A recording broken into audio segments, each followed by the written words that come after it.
Hello students, this is your tax educator CA Manisha Tejwani Kabra signing on from this particular site.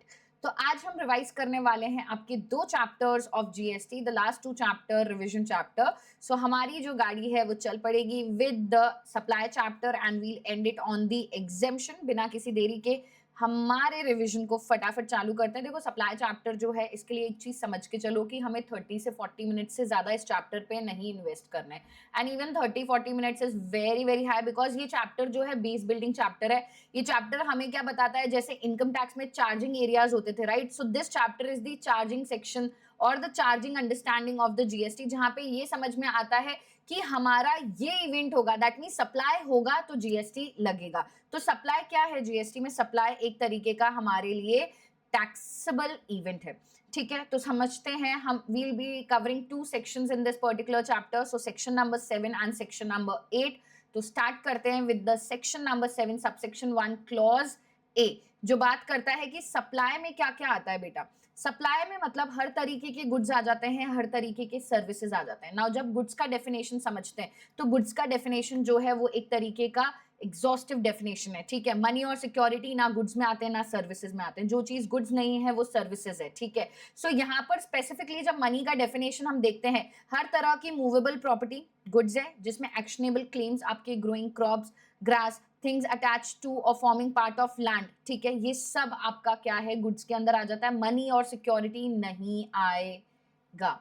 ठीक है, services जो है anything that is not goods is service. अब services की definition जो है वो इंक्लूसिव है. दैट मींस यहाँ पे अगर मनी का यूज कर रहे हो, ठीक है, या मनी को कन्वर्ट कर रहे हो by cash, by any mode from one currency denomination to another, जिसके लिए सेपरेट कंसिडरेशन चार्ज किया गया है, तो वो हमारा क्या है, सर्विस में आता है. Right, so you can just detailed में if you want to just go through in simple words, this has been given.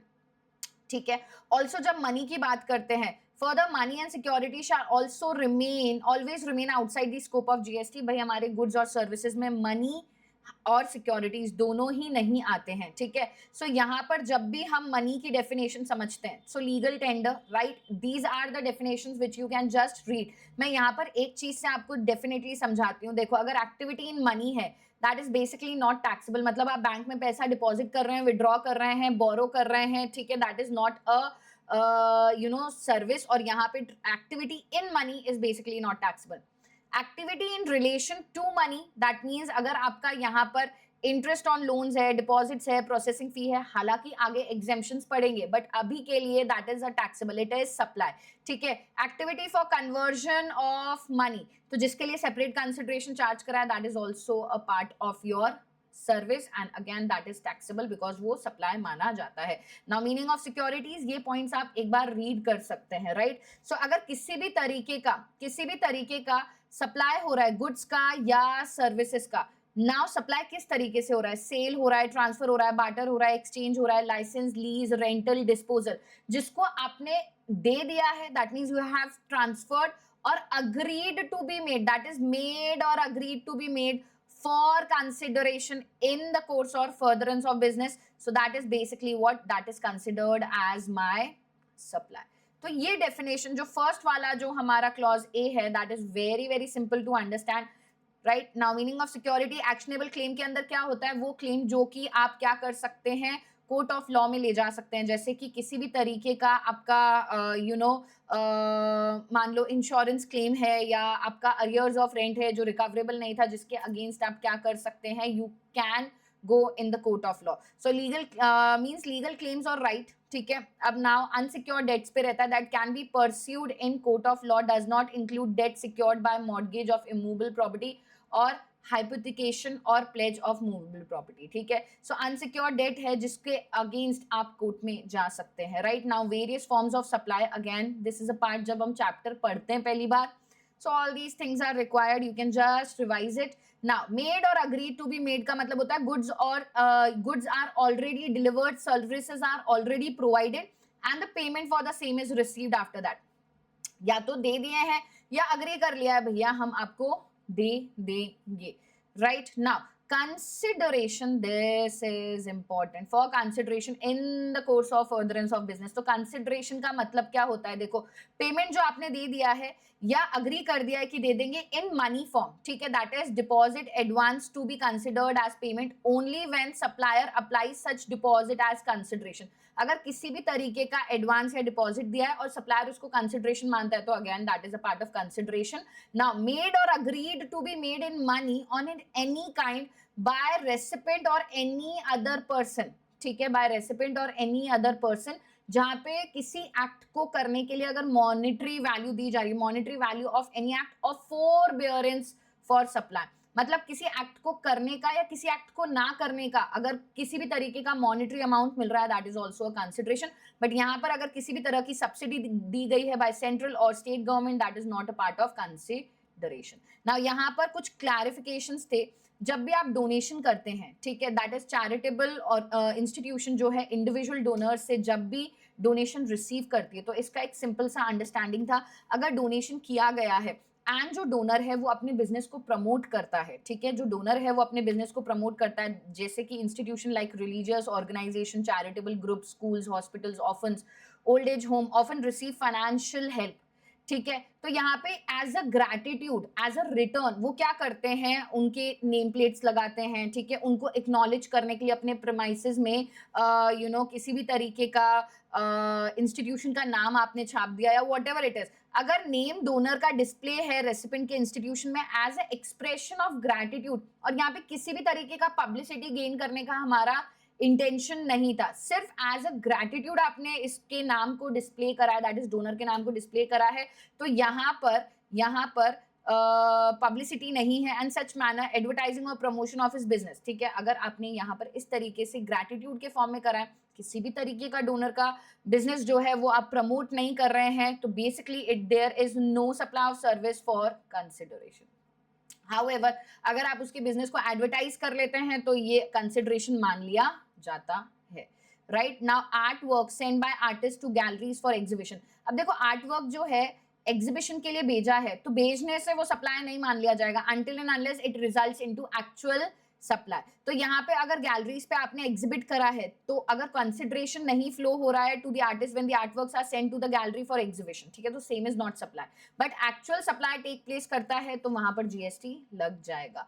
Now, no claim bonus not to be treated as supply by insurer to insurance company. Now देखो क्या होता है ना, जब भी आपने किसी इंश्योरेंस कंपनी से पॉलिसी लिया है, आप प्रीमियम वगैरह पे कर रहे हो, ठीक है, एंड यहाँ पर आपने किसी भी तरीके का बोनस क्लेम नहीं लिया है, that means during the policy, ठीक है, इंश्योरेंस सेक्टर क्या करता है, no claim bonus from the gross insurance premium where no claim is made by the insured person during the previous insurance period. मतलब मान लो आपका पॉलिसी 5 साल का था, ठीक है, वो पॉलिसी जो है उसके अगेंस्ट क्लेम आपने नहीं लिया ड्यूरिंग द 5 ईयर्स, ठीक है, क्योंकि जरूरत ही नहीं पड़ी, मान लो एक्सीडेंटल पॉलिसी थी या व्हाटएवर, जरूरत ही नहीं पड़ी क्लेम लेने की, ठीक है, तो जब भी आप उस पॉलिसी को रिन्यू करवाएंगे, ठीक है, तो आपको insurance company as a part of their business आपको डिस्काउंट्स ऑफर करती है, ठीक है, that means it is clarified कि जब ये डिस्काउंट्स दिए जाते हैं ये सप्लाई नहीं है, ठीक है, by the insured to the insurance company in form of reframing the act of lodging insurance claim during the previous year, and no claim bonus cannot be considered as consideration for any supply provided by insured to the insurance company। तो ये किसी भी तरीके का supply नहीं माना जाएगा by the insured to the insurance company. भाई मैंने क्लेम नहीं लिया इसलिए आप मुझे डिस्काउंट्स दे रहे हो, so that is a part of normal course of business. इसको किसी भी तरीके का ऐसा नहीं माना जाएगा कि यहाँ पर एक तरीके का सप्लाई है जिसके लिए consideration there is a form of consideration, so that is basically not a part of your supply, ठीक है। ये रेगुलर इंश्योरेंस कंपनी का बिजनेस एक्टिविटी होता है। Now in the course of furtherance of business का मतलब कमर्शियल ट्रांजैक्शंस होने चाहिए। Now you can just read the definition of business fastly from here. Taxable person का मतलब होता है भैया वो बंदा रजिस्टर्ड होना चाहिए, ठीक है, और रजिस्ट्रेशन की लिमिट जो है यहाँ पर हम सप्लायर के पॉइंट ऑफ व्यू से देख रहे हैं, वेयर इज रेसिपेंट रजिस्टर्ड हो या अनरजिस्टर्ड हो, ठीक है, इधर टैक्सेबल और non taxable. Okay, now 7(1) AA, ठीक है, सो क्लॉज AA क्या कहता है, देखो अगर किसी भी तरह की एक्टिविटी या ट्रांजैक्शन परफॉर्म किया जा रहा है, बट यहाँ पे जो परफॉर्म कर रहा है that person should not be an individual person, ठीक है, और अपने ही मेंबर्स के लिए आप परफॉर्म कर रहे हो, कॉन्स्टिट्यूंट्स के लिए, involving cash, deferred payment, other valuable consideration, ठीक है। तो again that is considered as what, supply, तो सप्लाई में included. Now for the purpose of this clause it is clarified that notwithstanding anything contained in any other law for the time being in force or any judgment, decree or order of any court tribunal, persons and its member or constitution shall deem to be two separate persons, and supply of activities or transaction inter se shall deem to take place from one person to another। तो यहाँ पर आप ये एक examples देख सकते हैं, जब भी कोई रेसिडेंट वेलफेयर एसोसिएशन, ठीक है, एयर कंडीशनर्स प्रोवाइड कर रही है अपने ही मेंबर्स को कंसेशनल प्राइस पे, और रेसिडेंट वेलफेयर एसोसिएशन अपने ही मेंबर्स से जो है मेंटेनेंस चार्जेस प्रोवाइड करती है for providing the service, in both the efforts in transaction it shall be deemed that resident welfare association and its member, ये दोनों अलग अलग पर्सन है, और यहाँ पे it shall be deemed that supply has taken place to its members, because यहाँ पर जो सप्लाई कर रहा है it should be by any person other than individual, अपने ही members को दे रहे हो, and there is a cash or a deferred payment और किसी भी तरीके का consideration है, तो मान लिया जाएगा that is a supply। now clause B हमारा बहुत इंपॉर्टेंट है। नाउ क्लॉज बी इंपॉर्टेंट क्यों है? क्लॉज बी इंपॉर्टेंट इसलिए है बिकॉज इंपोर्ट ऑफ सर्विस की बात की जा रही है। नाउ इंपोर्ट ऑफ सर्विस की बात शेड्यूल 1 में भी की जाएगी बेटा, तो यहाँ पर ध्यान देना है, यहाँ पर ध्यान देना है कि ये जो इंपोर्ट ऑफ सर्विस है, ठीक है, that is for a consideration, चाहे वो बिजनेस के लिए हो या ना हो, that is whether it is in the course of furtherance of business और नॉट। सो क्लॉज बी में आपने सर्विसेज इंपोर्ट करी हैं एंड इंपोर्ट करने के साथ साथ आपका कंसिडरेशन भी है। तो नॉर्मल रूल सप्लाई का क्या होता है कि it should be in the course of furtherance of business, और ये जो इंपोर्टेशन है ये सिर्फ सर्विसेज का ही होगा, गुड्स पे नहीं हम बात कर रहे हैं, ठीक है, and consideration for the same is necessary. तो इंपोर्टेशन ऑफ सर्विस है प्लस कंसिडरेशन है, चाहे बिजनेस के लिए हो या ना हो, that is considered as supply. And activity which are contained in schedule 1, ठीक है। नाउ शेड्यूल 1 में देयर इज नो कंसिडरेशन बेटा, देखो समझो, अभी क्लॉज बी में सर्विसेज इंपोर्ट करी है, कंसिडरेशन है, whether it is for the business और नॉट वो जरूरी नहीं है, बट जो क्लॉज सी है यहाँ पे शेड्यूल 1 की एक्टिविटी आर विदाउट कंसिडरेशन, और मान लेंगे that these are supplies. Now ये बहुत रैपिड होगा, शेड्यूल 1 जो है आप यूजुअली यू नो 4 एक्टिविटीज यहाँ पे कवर्ड है, सो वी हैव 4 पैरास। सो पहला तो परमानेंट ट्रांसफर और डिस्पोजल ऑफ बिजनेस एसेट्स, आपने परमानेंटली बिजनेस एसेट्स जो हैं उनको डिस्पोज ऑफ कर दिया और उस पर आपने इनपुट टैक्स क्रेडिट अवेल करा है, in that particular case it would be considered as deemed supply। so देखो permanent transfer or disposal of business assets without consideration will not be covered within this para and thus will not be deemed supply। business assets जिस पे ITC blocked है, भाई ITC मिलना एक you know important condition है, अगर ITC आपको नहीं अवेलेबल हो रहा है दैट मींस पैरा 1 एप्लीकेबल नहीं होगा। बिजनेस एसेट्स ट्रांसफर कर दिए जिसपे आपने इनपुट टैक्स क्रेडिट क्लेम किया था, ठीक है, तो अगर आप इसको आगे ट्रांसफर कर रहे हो, ठीक है, परमानेंटली ट्रांसफर कर रहे हो, तो क्योंकि आपने क्लेम लिया था we would be considering those particular supply as deemed supply. Is it clear? ठीक है, भले आप उसको बिना कंसिडरेशन के ये ही क्यों ना ट्रांसफर करें, ठीक है। आईटीसी, अब आईटीसी अवेलेबल था और रजिस्टर्ड पर्सन ने आईटीसी नहीं भी अवेल करा तब भी ये पर्टिकुलर पैरा एप्लीकेबल नहीं होगा। अब सप्लाई हो रहा है between related person and distinct person. Now related person and distinct person आपको पता होगा, रिलेटेड पर्सन का डेफिनेशन आपने काफी अच्छे से रीड किया होगा कि ये सारे कैटेगरीज ऑफ पर्संस जो हैं, इन्फ्लुएंस, वो पर्संस जो अंडर इन्फ्लुएंस है या वो इन्फ्लुएंस कर सकते हैं, they are called as related person like members of the same family, subsidiaries of a group company, right. And also family किसको माना जाता है? फैमिली का मतलब होता है spouse, childrens, along with that parents, grandparents, brothers, sisters of a person if they are wholly or mainly dependent on the said person। Is it clear? Okay, one second now। जब भी हम बात कर रहे हैं सप्लाई बिटवीन रिलेटेड पर्सन और distinct person, तो अगर किसी भी तरीके का गुड्स, अब ध्यान दीजिएगा पैरा 2 में हमारा गुड्स और सर्विस दोनों है, अगर आपने रिलेटेड पर्सन के बीच में या डिस्टिंक्ट पर्सन मतलब यहाँ पर बहुत डिटेल में पढ़ा था, जब भी आप रजिस्ट्रेशन करवाते हो तो with in the same state आपके मल्टीपल बिजनेस वर्टिकल्स हैं तो आपको सेपरेट रजिस्ट्रेशन करवाने की जरूरत नहीं है। हाँ, आप चाहें तो आप जरूर करवा सकते हैं, but with in the state एक रजिस्ट्रेशन से ही काम चल जाएगा, मल्टीपल बिजनेस है तो भी। But if you undertake the registration in a different state, ठीक है, जैसे say for example you are working in Gujarat, you want to expand your business in Maharashtra as well, so for Maharashtra you have to take the mandatory registration, that means interstate transaction होते ही mandatory registration करवाना पड़ेगा। तो वहां पर जब distinct person है, आपने अपने रिलेटेड पर्सन को दिया है या डिस्टिंक्ट पर्सन, तो ये जो मैंडेटरी रजिस्ट्रेशन था in the different state, that is the distinct person, right. उसको अगर आपने किसी भी तरीके का सप्लाई करा है गुड्स या सर्विसेज का बिना किसी भी तरीके का कंसिडरेशन चार्ज की, जैसे मान लो आपकी गुजरात यूनिट से आप जो पर्टिकुलर गुड्स हैं अपने महाराष्ट्र यूनिट में भिजवा रहे हैं, मे बी फॉर एग्जाम्पल वहां पे डिमांड ज्यादा है, so that will also be considered as supply, ठीक है, भले ये कंसिडरेशन के बिना हो फिर भी। अच्छा, यहाँ पे गिफ्ट जो है 50,000 तक के गिफ्ट्स अगर एक एम्प्लॉयर ने एक एम्प्लॉय को दिए हैं तो ये सप्लाई ऑफ गुड्स या सर्विस कुछ भी नहीं माना जाएगा। अच्छा, यहाँ पर गिफ्ट्स एक्सीडिंग 50,000 इन वैल्यू बने भले वो बिना कंसिडरेशन के हो, उन पे जीएसटी लगेगा, ठीक है, are treated as supply subject to GST where you know given in the course of furtherance of business.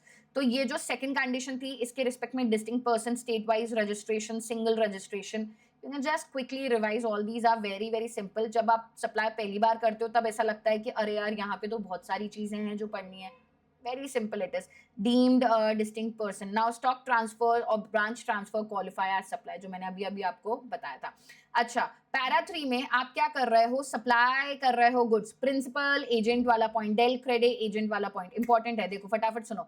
Supply अगर कर रहे हो गुड्स का और सप्लाई कर रहा है प्रिंसिपल अपने एजेंट को दे रहा है बिना कंसिडरेशन के, जहां पे एजेंट उन गुड्स को सप्लाई करेगा अपने प्रिंसिपल के बिहाफ पे, या एजेंट दे रहा है प्रिंसिपल को बिना कंसिडरेशन के, जहां पे एजेंट वो सप्लाई गुड्स कर रहा है एजेंट प्रिंसिपल को बिना कंसिडरेशन के, जहां पे एजेंट ने वो गुड्स रिसीव किए थे ऑन बिहाफ ऑफ प्रिंसिपल। तो चाहे एजेंट जो है ठीक है गुड्स प्रिंसिपल से रिसीव कर रहा है, ठीक है, एंड प्रिंसिपल के बिहाफ पे सप्लाई कर रहा है, या सप्लाई ऑफ गुड्स या प्रिंसिपल दे रहा है एजेंट को और वो आगे सप्लाई कर रहा है प्रिंसिपल के बिहाफ पे, दोनों के ही अंदर the very important point is invoice कौन इशू कर रहा है। अगर इनवॉइस एजेंट इशू कर रहा है ना बेटा, तभी हम उसको शेड्यूल 1 का पार्ट मानते हैं। अगर प्रिंसिपल के नाम पे है then it is not considered as a part of schedule 1। Now goods are procured on behalf of principal by agent, तो गुड्स अगर एजेंट ले रहा है और अपने नाम पर ले रहा है तो शेड्यूल 1 में, और गुड्स एजेंट प्रिंसिपल के बिहाफ पे प्रोक्योर कर रहा है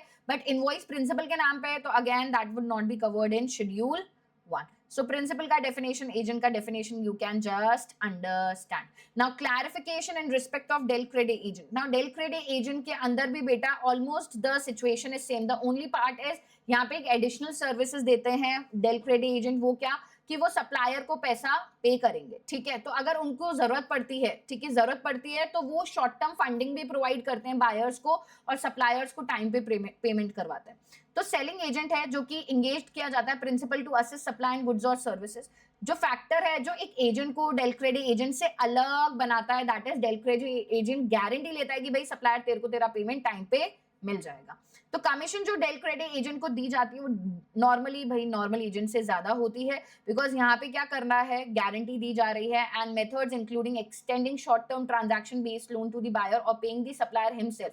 भाई short term payment, short term funding provide करते हो आप बायर को कि देख भाई मेरे से पैसे ले ले बट उस सप्लायर को पेमेंट टाइम पे कर देना, ठीक है, या मैं तेरे बिहाफ पे पेमेंट कर देता हूं, तू मुझे बाद में पेमेंट कर देना। मतलब कुल मिलाकर के ये गारंटी लेता है कि हाँ आपका पैसा आ जाएगा। नाउ यहाँ पे क्या इशू है, क्या डेल क्रेडिट एजेंट हमारे पैरा 3 में फॉल करता है? तो the point is same, agent म्हणजे इनवॉइस जो है, भले गुड्स आप प्रिंसिपल के बिहाफ पे सप्लाई कर रहे हो, ठीक है, invoice issued for supply of goods in the name of principal नहीं आएगा, invoice issued in the name of del credit agent, ये हमारा एजेंट की डेफिनेशन में आ जाएगा, ठीक है। Now the next point is where the temporary short-term transaction-based loan extended by Del Credit agent to the recipient for which interest is charged by Del Credit agent is to be included in the value of goods supplied by supplier where Del Credit agent is not agent। भाई अगर आप agent ही नहीं हो तो activities जैसे आप goods supply of goods from supplier to recipient, या agency services from del credit agent to the supplier or recipient or extension of loan. तो हर जगह पे अगर डेल क्रेडिट एजेंट ही नहीं है तो वो जो भी शॉर्ट टर्म ट्रांजैक्शन कर रहा है ना बेस्ड ऑन लोन, ठीक है, provided by del credit agent to agent, ये क्या माना जाएगा, अलग से सप्लाई ऑफ सर्विस माना जाएगा। ये किसी भी तरीके का एजेंसी रिलेटेड सप्लाई नहीं है, मतलब क्योंकि वो डेल क्रेडिट एजेंट ही नहीं है, इनवॉइस उसके नाम पे इशू ही नहीं हो रहा है, तो इनवॉइस उसके नाम पे इशू ही नहीं हो रहा है और वो अगर शॉर्ट टर्म फंडिंग प्रोवाइड कर रहा है किसी भी बायर को ताकि सप्लायर को टाइम पे पेमेंट मिल जाए, तो ये अलग से एक सप्लाई है which is supply of service. तो इंटरेस्ट वो जो भी चार्ज कर रहा है वो वैल्यू ऑफ गुड्स का पार्ट नहीं बनेगा। और थर्ड केस ये है कि अगर डेल क्रेडिट एजेंट शेड्यूल 3 के हिसाब से हमारा एजेंट है, तो अगर यहाँ पर उसने एक्सटेंशन करी है, ठीक है, credit facility to the recipient, तो यहाँ पे extension of credit by del credit agent to recipient would not be considered as separate supply, ठीक है। That means it will be considered as a part of value of goods. It is further clarified that value of interest charge for such credit would be required to be included in the value of goods. Is it clear? तो जो भी short term transaction credit का del credit agent buyer को provide कर रहा है no longer retain its character of independent supply. अब ये independent supply नहीं है और independent supply नहीं है तो we will consider it as a part of the same supply.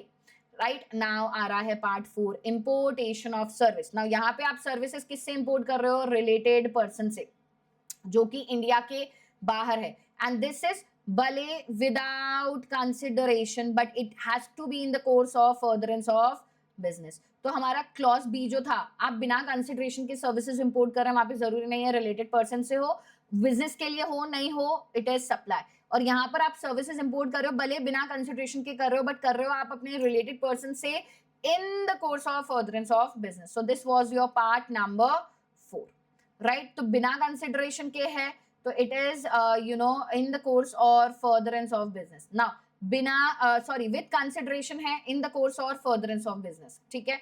Without consideration है, रिलेटेड या डिस्टिंक्ट पर्सन से है तो सप्लाई है, बाकी सारे केसेस में, ठीक है, it would not be considered as supply.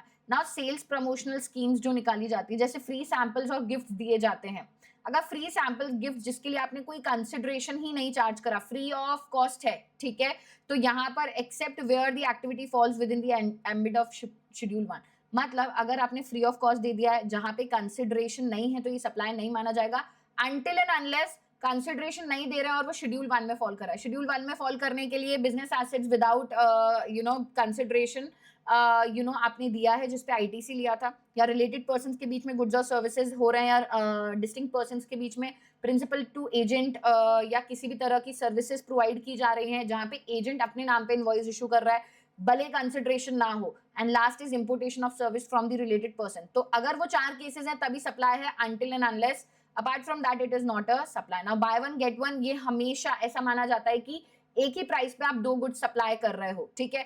तो यहाँ पर it is a part of your individual, it can be best treated as supply 2 goods for the price of the one. तो टैक्सेबिलिटी जो है डिपेंड करेगी अपॉन वेदर सप्लाई कॉम्पोजिट है या mixed है। तो यहाँ पर इस तरीके से ऐसा नहीं देखा जाएगा कि फ्री है, कंसिडरेशन है, बट एक एक ही प्राइस पे 2 प्रोडक्ट आप प्रोवाइड कर रहे हो, तो वो डिपेंड करेगा फैक्ट्स और सर्कमस्टांसेस पे वेदर दे आर कॉम्पोजिट और mix supply.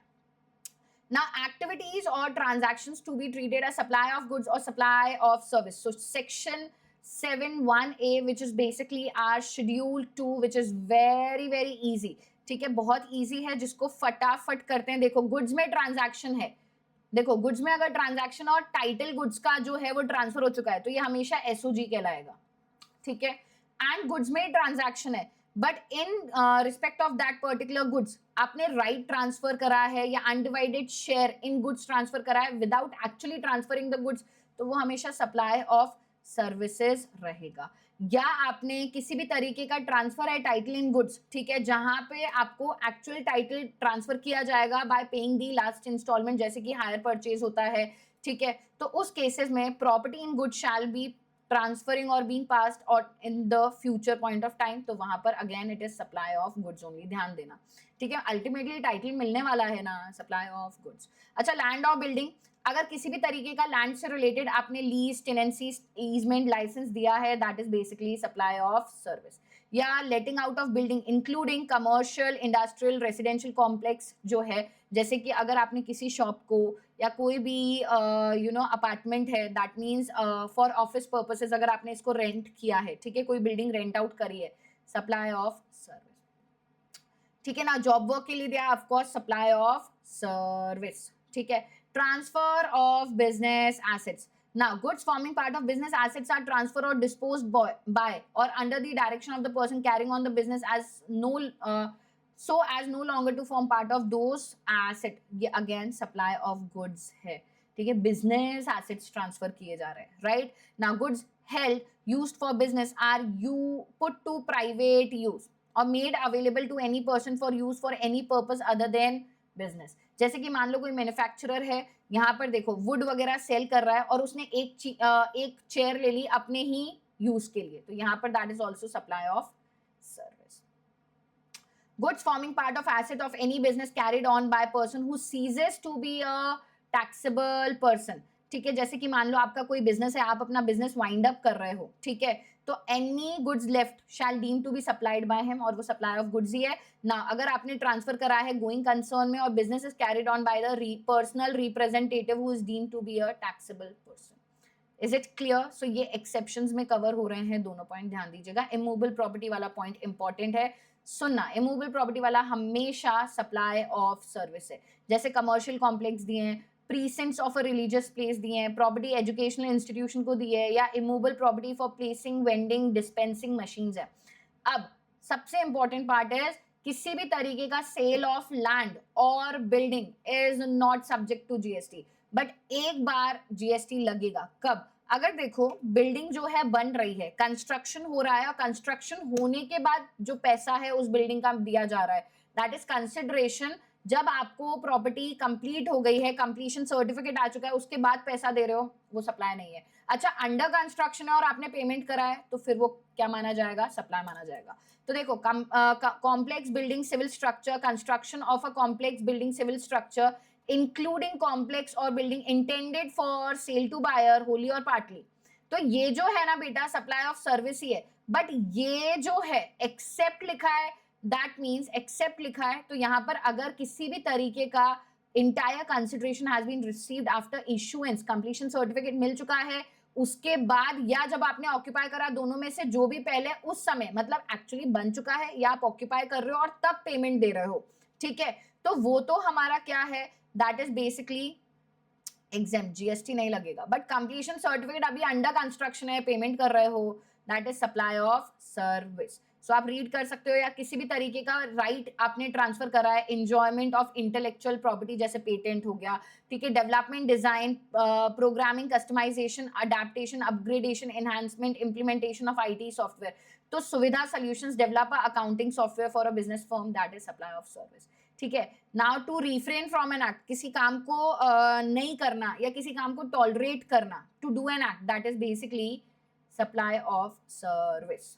Is it clear? Now ये जो छोटे छोटे कॉन्सेप्ट्स है ना बेटा, इस पे जब हम रिविजन करते हैं, आप एग्जाम्पल्स बार बार ना भी पढ़ेंगे तो भी चल जाएगा, बट कंसेप्ट आपको क्लियर होना चाहिए, that is agreeing to obligation to refrain from an act और to tolerate an act.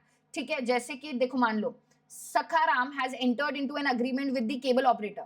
Atmaram, just a second, Atmaram, that Sakharam will not provide cable connections in the specified area where Atmaram's providing the connection.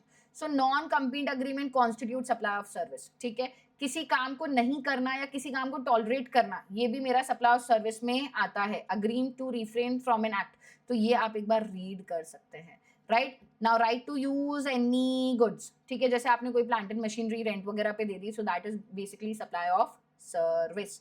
Right, I think almost we are done. Now composite supplies, तो composite supplies में work contract means contract of building construction, fabrication, completion, erection, installation, maintenance, commissioning of any immovable property where transfer of property in goods, ठीक है, is involved in execution of contract. Immovable property से related works contract supply of service है। Supply of goods for human consumption और any drink, जैसे restaurant में जाके, catering में, mess में, ईटिंग जॉइंट्स में आप जाके खाते हैं, so that is supply of service only. Is it clear? Supply or service is for cash, deferred payment or other valuable consideration. Is it clear? Now यहाँ पर ये टेनेंसी राइट पगड़ी सिस्टम जो है बेटा आप एक बार रीड कर सकते हैं, ठीक है। अब यहाँ पे ये एग्जेम्पशन वाला पॉइंट हमारे एग्जेम्पशन चैप्टर में आएगा, that is renting of residential dwelling. अगर आपने रेंट पे दिया है, ठीक है, फॉर रेसिडेंस, ठीक है, अगर किसी रजिस्टर्ड पर्सन को दिया है तो registered person will pay the tax under reverse charge mechanism, ठीक है। अनरजिस्टर्ड है तो वो एग्जेम्प्ट है। अच्छा, अगर आपने दिया है किसी रजिस्टर्ड पर्सन को बट वो सोल प्रोप्राइटर है और वो उसको अपने पर्सनल रेसिडेंस के लिए यूज करना चाहता है, दैट इज पर्सनल पर्पस के लिए, so that is again also exempt.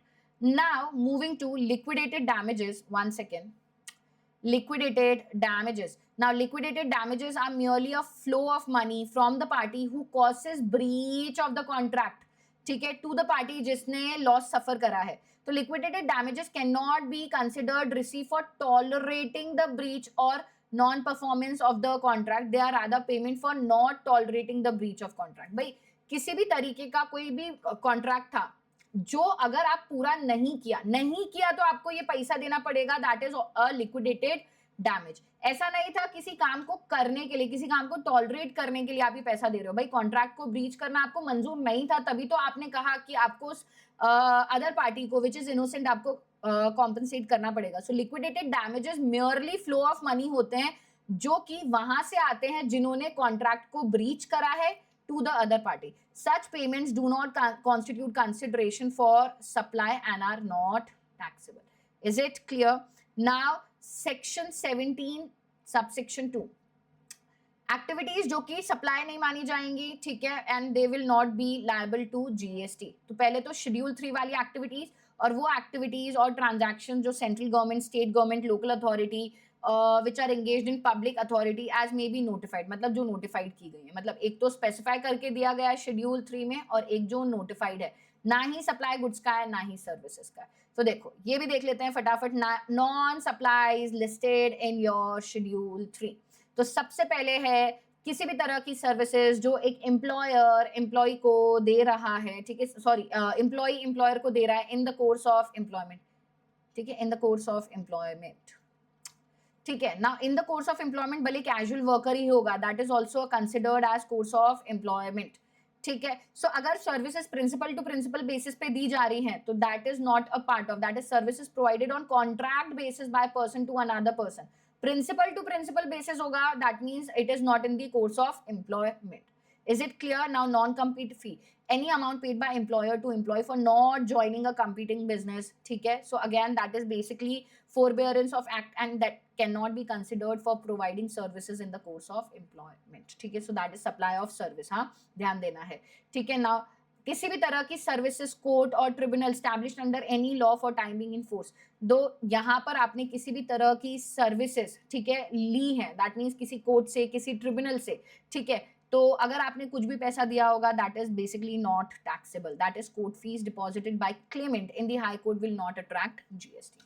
ऐसे ही MPs, MLAs, functions performed by members of parliament, members of state legislature, members of panchayat, members of municipalities, members of other local authorities, duties performed by any person who holds any post in pursuance of the provisions of the constitutions in that capacity, जैसे कि हमारे president of India, vice president, prime minister of India, chief justice of India, ये जो services perform कर रहे हैं, so again that is not liable to GST. Now sorry, ये जो सर्विसेज परफॉर्म कर रहे हैं, again that could be an example कि अगर आप कोई पोस्ट होल्ड कर रहे हो, ठीक है, दैट मीन्स कॉन्स्टिट्यूशन में या उस कैपेसिटी में, so again that is not considered as supply. Right now, duties performed by any person as a chairman or member or director in a body established by central government, state government, again that is not considered as supply. Now आपका किसी भी तरीके का crematorium से related services जैसे funeral, burial, crematorium, mortuary, अब यहाँ पे ट्रांसपोर्टेशन आता है, ध्यान दीजिएगा। सेल ऑफ लैंड और बिल्डिंग नहीं आएगा, बट बिल्डिंग घर अंडर कंस्ट्रक्शन और उससे पहले कुछ कंसिडरेशन मिल गया, that means subject to para 5B of schedule 2, ठीक है, वो हम देख के आ रहे हैं। अंडर कंस्ट्रक्शन है, ठीक है, क्या बोला, अंडर कंस्ट्रक्शन है और कुछ भी कंसिडरेशन दिया है तो फिर उस केस में तो आपको क्या करना पड़ेगा, it would be considered as supply, ठीक है। बट कंसिडरेशन जो है आफ्टर कंप्लीशन सर्टिफिकेट दे रहे हो या ऑक्यूपाई करने के बाद दे रहे हो, मतलब बिल्डिंग बन चुकी है उसके बाद दे रहे हो, that is not considered as supply. Now actionable claims other than specified actionable claim. Now specified actionable claims जो है that is आपका किसी भी तरीके का betting, casino, gambling, horse racing, lottery, ये जो है ये हमारा शेड्यूल 3 में इंक्लूड नहीं है. शेड्यूल 3 स्पेसिफिकली एक्सक्लूड करता है एक्शनेबल क्लेम को but not specified actionable claim. ठीक है, so non taxable actionable claim कौन से होंगे? दैट मीन्स जिन पे जीएसटी नहीं लगेगा other than specified actionable claim. जैसे आपने किसी भी तरीके का एक्शनेबल क्लेम जो कोर्ट ऑफ लॉ में आप क्या कर सकते हैं, ले जा सकते हैं जिसके अगेंस्ट रिकवरी के लिए, जैसे आपका इंश्योरेंस मनी का पैसा पेंडिंग था, अरियर्स ऑफ रेंट था, कोई भी गारंटी थी, कोई एफडी वगैरह का पैसा था जो आपको नहीं मिला. So these are the claims. ठीक है, जो अनसिक्योर्ड डेट्स होते हैं, ठीक है, जिसके अगेंस्ट आप कोर्ट ऑफ लॉ में जा सकते हैं. ठीक है, कोर्ट में जा सकते हैं एंड क्लेम कर सकते हैं. सो that is included but not the specified actionable claim. Now 7 and 8 will be discussed in final level. Now apportionment of co-insurance premium by lead insurer to co-insurer for insurance services jointly by lead insurer and co-insurer to the insured in co-insurance agreement.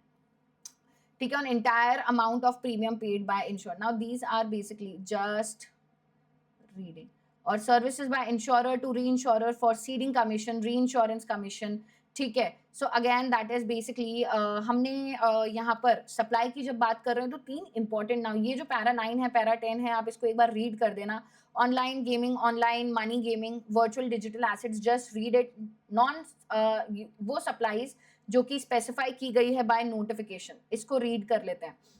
Now government is empowered to notify the activities, transactions undertaken by central government, state government, local authorities. ठीक है, जिनको notify करके दिया है कि भैया ये supply नहीं माना जाएगा. That is activity in relation to panchayat, municipalities, grant of alcoholic liquor license. Now services by way of grant of alcoholic liquor license against consideration in the form of license by whatever name called by state government, ठीक है, shall neither be treated as supply of goods nor services. Services provided by government to business entities including grant of privileges, licenses, mining, natural resources such as spectrum, ये taxable है बेटा. ठीक है, उस case में business entities को अगर आपने दिया है, ठीक है, in name of mining rights, natural resources, spectrum के लिए परमिशन दी है, so again that is taxable. And C में वी हैव 2 सप्लाईज. ठीक है, सो इंटर स्टेट मूवमेंट हो रहा है बेटा वेरियस मोड्स ऑफ कन्वेंस का, जैसे ट्रेन हो गए, बसेस हो गए, ट्रक्स हो गए, टैंकर्स हो गए, ठीक है, एयरक्राफ्ट हो गए, ठीक है, जो कि यूज किए जाने हैं फॉर ट्रांसपोर्टेशन ऑफ गुड्स और पैसेंजर्स, और इनको आपने रिपेयर और मेंटेनेंस के लिए भेजा. इंटर स्टेट मतलब एक स्टेट से दूसरे स्टेट, तो सिर्फ रिपेयर और मेंटेनेंस के लिए भेजा है, so that is not a supply. But अगर वो फर्दर सप्लाई के लिए यूज किए जाएंगे, that in case where movement is for the further supply of the same conveyance, तो वहां पर जीएसटी लग जाएगा. Same is the case with the rigs, tools, spares and all goods on wheel like cranes above circular shall muttatis mutandis, मतलब that means जैसा हम ऊपर बोल रहे हैं कि इंटरस्टेट ट्रांसफर कर रहे हो, तो सेम चीज यहाँ पर अप्लाई हो जाएगी. That will not be considered as supply, but अगर इसको फर्दर सप्लाई के लिए यूज करना है, so that would be considered as supply. Is it clear? Now supply liable to GST, that means for supply to attract GST 2 conditions है. Taxable person होना चाहिए, supply taxable होनी चाहिए. तो taxable supply, exempt supply, non taxable supply, you can just do it. अच्छा, composite और mix supply पे को समझने से पहले एक बार मैं जो सप्लाई के कंटेक्स्ट में हमारे 3 अमेंडमेंट्स थे उनको डिस्कस कर लेते हैं ना. अगर कभी भी आपने प्रेफरेंशियल लोकेशन चार्जेस दिए हैं along with consideration of construction of a residential, commercial, industrial complex, मतलब अभी ये वो सप्लाई नहीं है कि आपको कंप्लीशन सर्टिफिकेट मिल चुका है उसके बाद पेमेंट कर रहे हो भाई पहले ही कि भाई मुझे इस जगह चाहिए, सी व्यू होना चाहिए, ठीक है, या गार्डन व्यू होना चाहिए. सो प्रेफरेंशियल लोकेशन चार्जेस अगर आप दे रहे हो, so that is considered as a part of your composite supply. ये नेचुरली बंडल्ड है. और जो मेन सप्लाई होगा दैट इज सर्विस दे रहे हो आप, तो सप्लाई ऑफ सर्विस होगा अगर मेन, तो ये प्रेफरेंशियल लोकेशन चार्जेस जो आपने दिए हैं that will also be considered as a supply of services. Is it clear?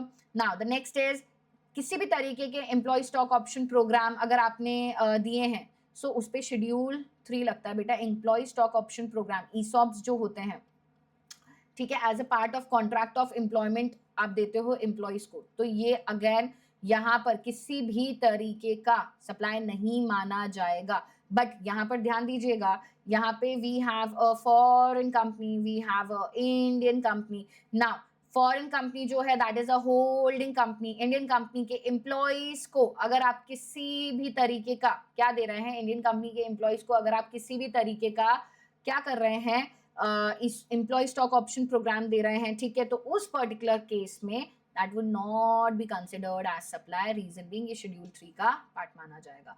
और इंश्योरेंस क्लेम अगर सेटल कर रहे हैं, ठीक है, settlement of claim by insurance company, अगर यहाँ पर क्लेम सेटल किया जा रहा है आफ्टर डिडक्टिंग सैल्वेज वैल्यू, ठीक है, after deducting salvage value, so deduction of salvage value shall not be supply, ठीक है। बट अगर क्लेम सेटल किया जा रहा है without deduction of salvage value, आपको पूरा पैसा दे दिया है, फिर आपका जो पर्टिकुलर व्हीकल था, डैमेज व्हीकल था, उसको जाके बेचते हैं, और बेच कौन रहा है, इंश्योरेंस कंपनी बेच रही है, ठीक है। पहले तो आपको क्लेम दे दिया कि भाई ये जो आपके पास ये जो भंगार गाड़ी है ये आप ही रखो, हम आपको सैल्वेज वैल्यू माइनस करके बचा हुआ क्लेम आपको दे देते हैं, तो उस केस में कोई सप्लाई नहीं माना जाएगा।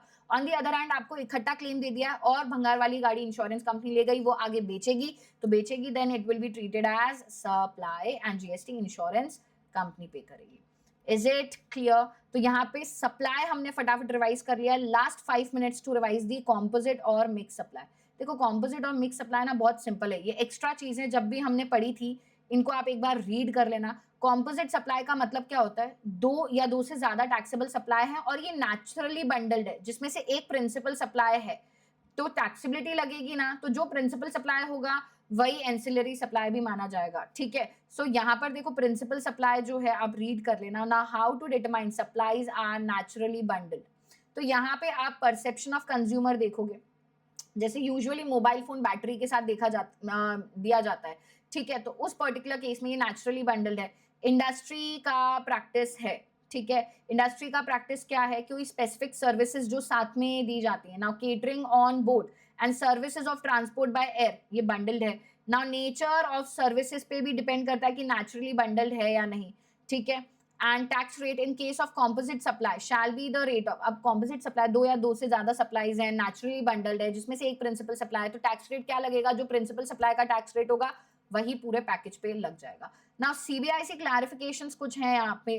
Printing industry issue, printing industry issue का मतलब ये होता है जब भी प्रिंट करके दे रहे हो आप कोई भी बुक्स, कोई भी पैम्पलेट्स, कोई भी ब्रोशर्स, ठीक है, और कंटेंट रेसिपिएंट दे रहा है, बेटा आपको कंटेंट मिल गया, आपको सिर्फ प्रिंट करके देना है, तो that is supply of service. But on the other hand अगर आप प्रिंट करके दे रहे हो, जैसे मान लो envelope, letter heads, printed boxes, napkins etcetera, जहां पर जो इनपुट लगना है, जो मान लो एनवेलप्स है, एनवेलप्स आपने यूज करे, लेटर कार्ड्स आपने यूज करे, तो यहाँ पर आप सप्लाई ऑफ गुड्स दे रहे हो, सिर्फ सर्विसेज ही नहीं दे रहे हो, जो रॉ मटेरियल है वो आपका है, and then you are doing the printing and then supplying, so that would be considered as supply of goods, right. अगर पेशेंट्स को आपने फूड सप्लाई करा है एडवाइस बाय द डॉक्टर, ठीक है, सो इन पेशेंट है, so that is a part of composite supply, ठीक है। अगर आपने other supplies of food by hospital to patients जो एडमिटेड नहीं है, तो वो तो टैक्सेबल है, एग्जेम्पशन वाले चैप्टर में भी हम ये देखेंगे।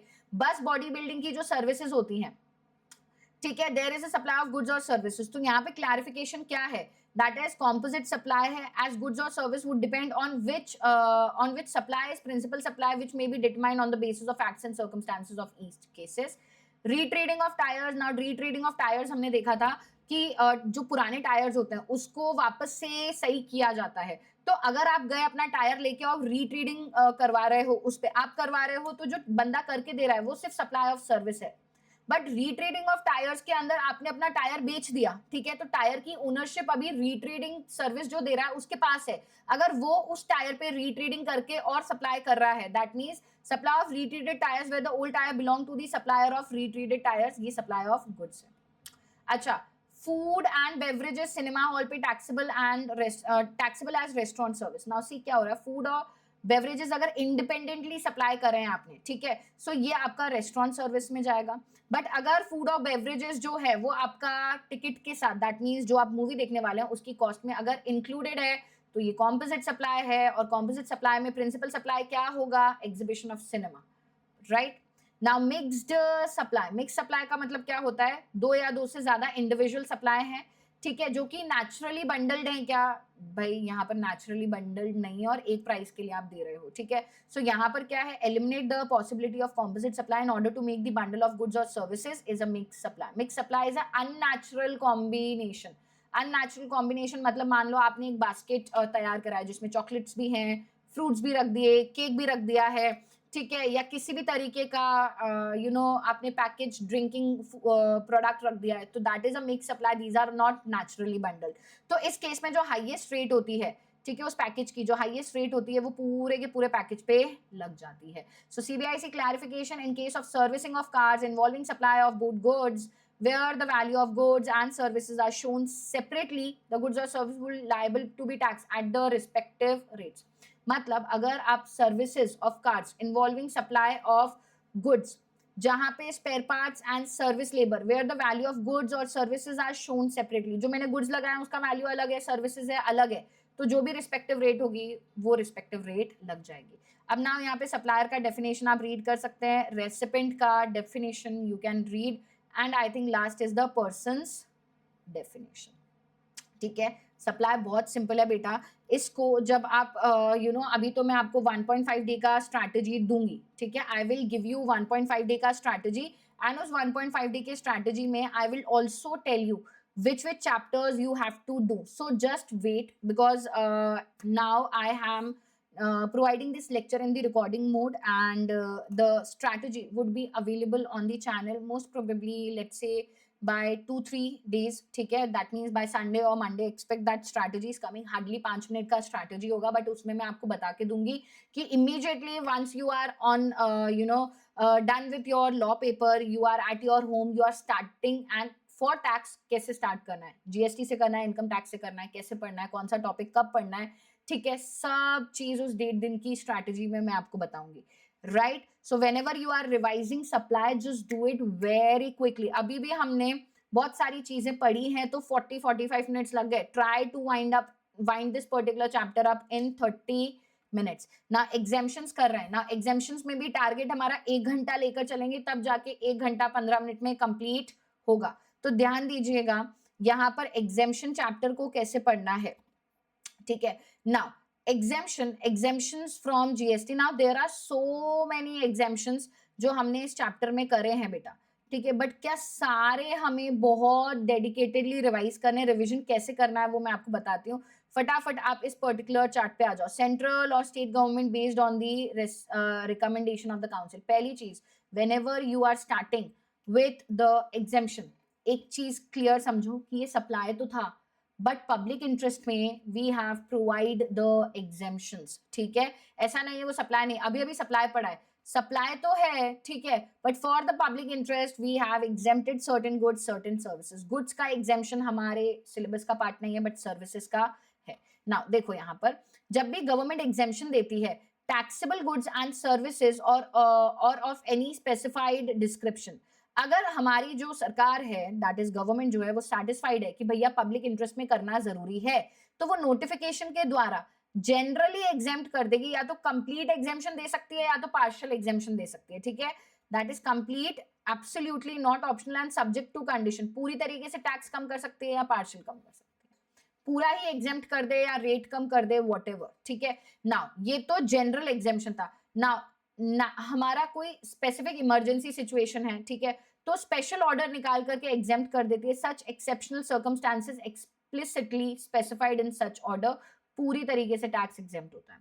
ना जहां जहां पर गवर्नमेंट को लगता है नहीं नहीं यार यहाँ पे मुझे एग्जेम्पशन देना जरूरी है, ठीक है, तो फॉर क्लैरिफाइंग दी स्कोप और एप्लीकेबिलिटी ऑफ ए और B by notification explanation insert करके ए और बी के रिस्पेक्ट में within 1 year, such clarification have to have the retrospective effect। मतलब अगर आप इस चार्ट में कंफ्यूज हो रहे हैं, तो अगर गवर्नमेंट को नेसेसरी लगता है for the purpose of clarifying the scope और एप्लीकेबिलिटी, तो एक एक्सप्लेनेशन डाल करके सच, ठीक है, और issued under subsection 2 insert an explanation in such notification that is at any time within 1 year, or issue of notification under subsection 1 or subsection 2, every such explanation shall have the effect as if it has already been there। हमेशा से वो था ही, तो किसी भी तरीके का बाद में अगर ज़रूरी लग रहा है गवर्नमेंट को, तो वो वहाँ पर क्या कर सकती है, कोई एक्सप्लेनेशन डाल करके नोटिफ़िकेशन द्वारा बता सकती है 1 साल के अंदर-अंदर, और उसका रेट्रोस्पेक्टिव इफ़ेक्ट माना जाएगा। जब से वो एग्ज़ेम्पशन आई थी तब से माना जाएगा।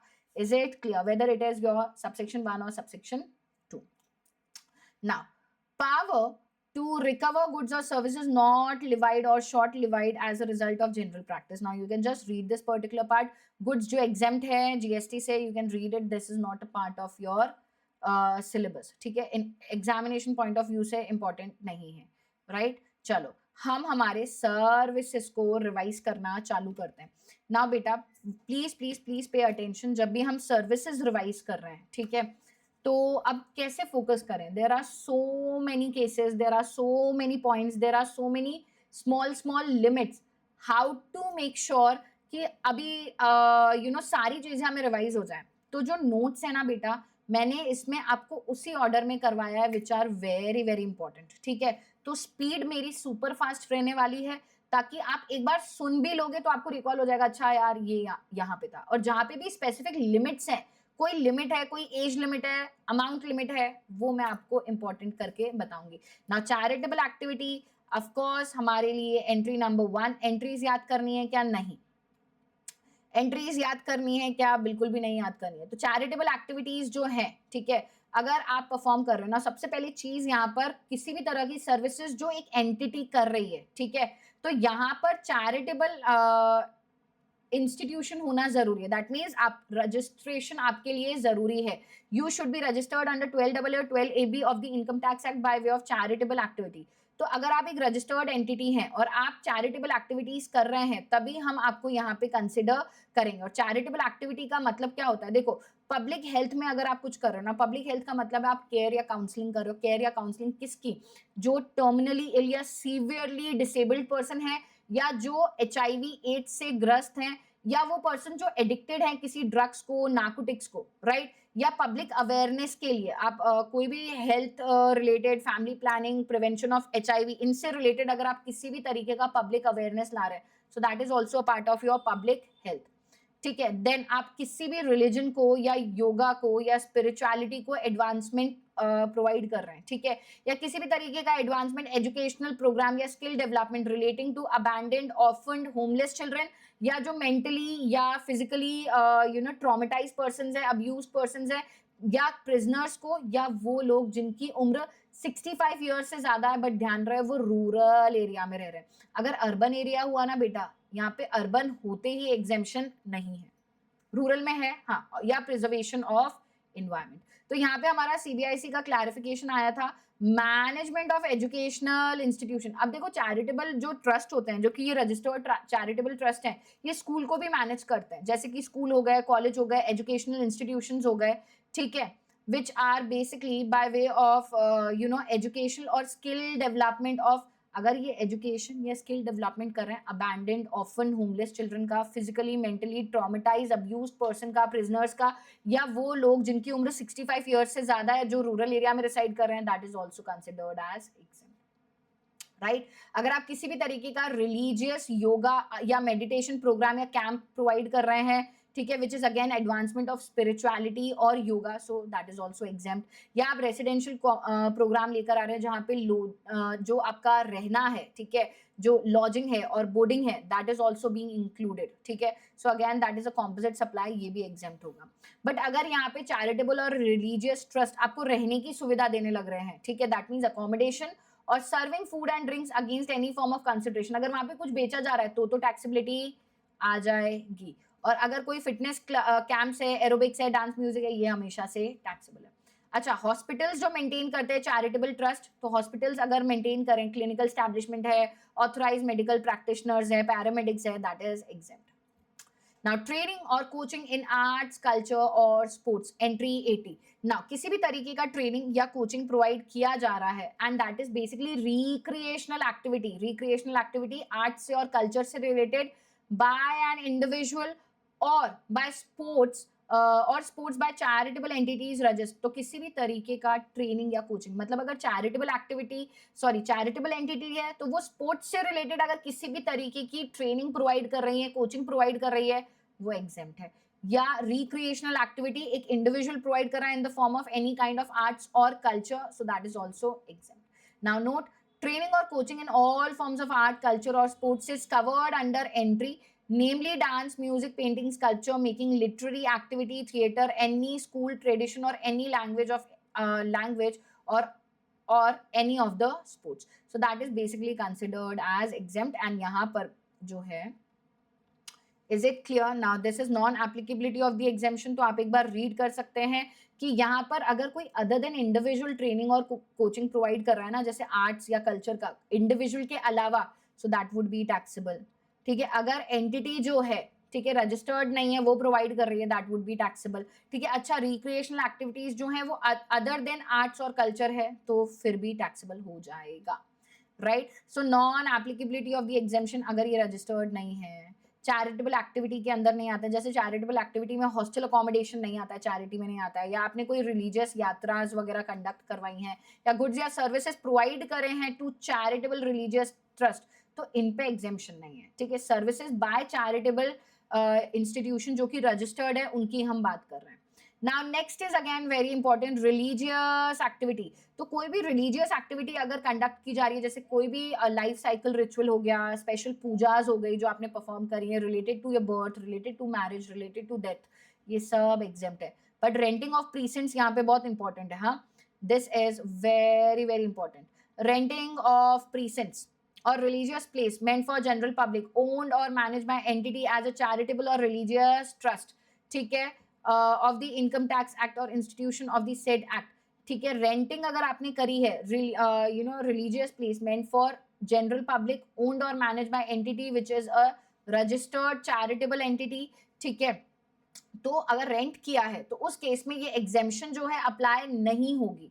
देखो ध्यान से सुनना, अगर आपने रूम्स दिए हैं, ठीक है, और पर डे का रेंट अगर 999 है तो एग्जेम्प्ट है. ठीक है, अगर आपने किसी भी तरीके का प्रीसेंस प्रीमाइसेस, ठीक है, कल्याण मंडपम ओपन एरिया, जहां का चार्जेस आपका 9999 पर डे है, दैट इज ऑल्सो एग्जेम्प्ट. ठीक है, ये भी पर डे है, this is also per day.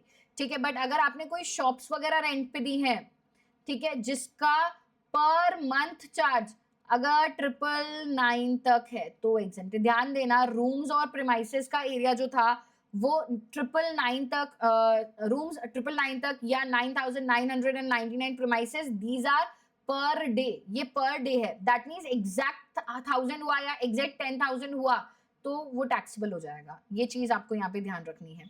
Now services for Kailash Mansarovar and Hajj pilgrimage, ठीक है, so that is basically also part of exemption. Moving to agriculture related activity. Now ध्यान देना, यहाँ पर जो एंट्री 24, 24A, 24B है, these are all related to warehousing. अच्छा, rice ना, ध्यान देना, राइस को सेल करने पे टैक्स लगता है, बट स्टोर करने पे एग्जेम्पशन है. अगर स्टोर कर रहे हो आप कोई भी माइनर फॉरेस्ट प्रोड्यूस, वो भी एग्जेम्प्ट है. स्टोर कर रहे हो आप किसी भी तरीके के cereals, pulses, fruits, vegetable, that is also exempt. अब एग्रीकल्चर से रिलेटेड सर्विसेज जो है, नाउ एग्रीकल्चर से रिलेटेड सर्विसेज का मतलब है आप प्लांट्स कल्टिवेशन कर रहे हो या rearing of all forms of life. Now rearing of all forms of life में हम रियरिंग ऑफ हॉर्सेस कंसिडर नहीं करते हैं.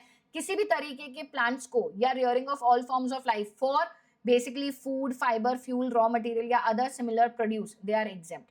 Now agriculture operations कर रहे हो आप या farm labor supply कर रहे हो, process is carried out at an agricultural farm.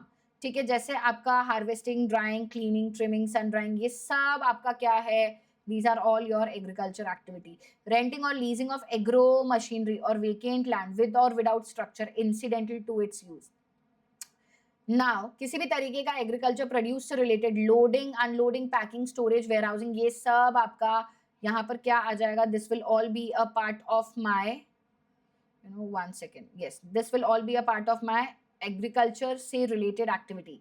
Agriculture extension services या एग्रीकल्चर प्रोड्यूस मार्केट कमिटी जो सर्विसेज देती है. देखो, एग्रीकल्चर प्रोड्यूस मार्केट कमिटी या कोई भी कमीशन एजेंट जब भी फार्मर को सर्विसेज देते हैं कि भाई हम आपका प्रोड्यूस खरीद के बिकवा देंगे और ये इंश्योर करते हैं फार्मर्स को कि हम आपको आपका मिनिमम प्राइस प्रोवाइड करेंगे. ठीक है, so these are basically the services which are given by the agriculture produce market committee, ठीक है। So that is again a part of the exemption. Now agriculture activity, या पढ़ लेना एग्रीकल्चर एक्टिविटी और agriculture produce. ना agriculture activity all forms of life को rear करना, plants को कल्टिवेट करना except rearing of horses. Agriculture produce, that is either no processing is done, the outcome of agriculture activity जहाँ पे कोई processing नहीं करी है या इतनी processing करी है कि you are making it marketable, so that is basically a part of agriculture produce. Now activities like breeding of fish, rearing of silkworms, cultivation of ornamental flowers and horticulture for forestry, ये सारी चीजें भी वहां पर आ जाती हैं.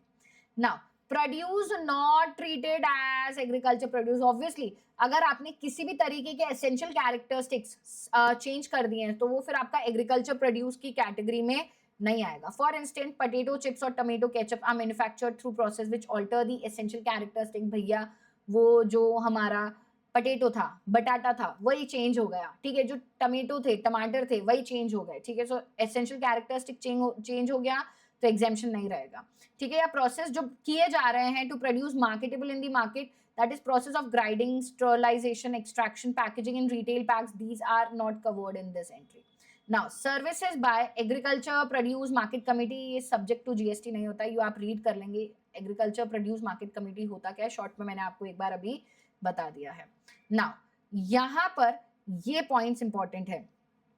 Now देखो, अगर टी और कॉफी जो है, green tea and coffee beans, ये एग्रीकल्चर प्रोड्यूस माने जाते हैं. बट अगर आपने black T, white T, process T, beans और पाउडर बना दिया है, ये एग्रीकल्चर प्रोड्यूस के बाहर है. अच्छा, शुगर केन से जैगरी बना दिया है, अगेन एसेंशियल कैरेक्टरिस्टिक्स चेंज हो रहे हैं. Pulses commonly known as dal which are obtained by dehusking और स्प्लिटिंग. डीहस्किंग का मतलब आपने टुकड़े कर दिए हैं, ठीक है. अगर होल है, दैट इज होल पल्स है, जैसे ग्राम हो गया, राजमा हो गया, ये हमारे एग्रीकल्चर प्रोड्यूस में आता है. बट अगर आपने पल्सेस बना दिए हैं उससे, सो that is basically not a agriculture produce, ठीक है. Process spices, process dry fruits, process cashew nuts, all fall outside the agriculture produce.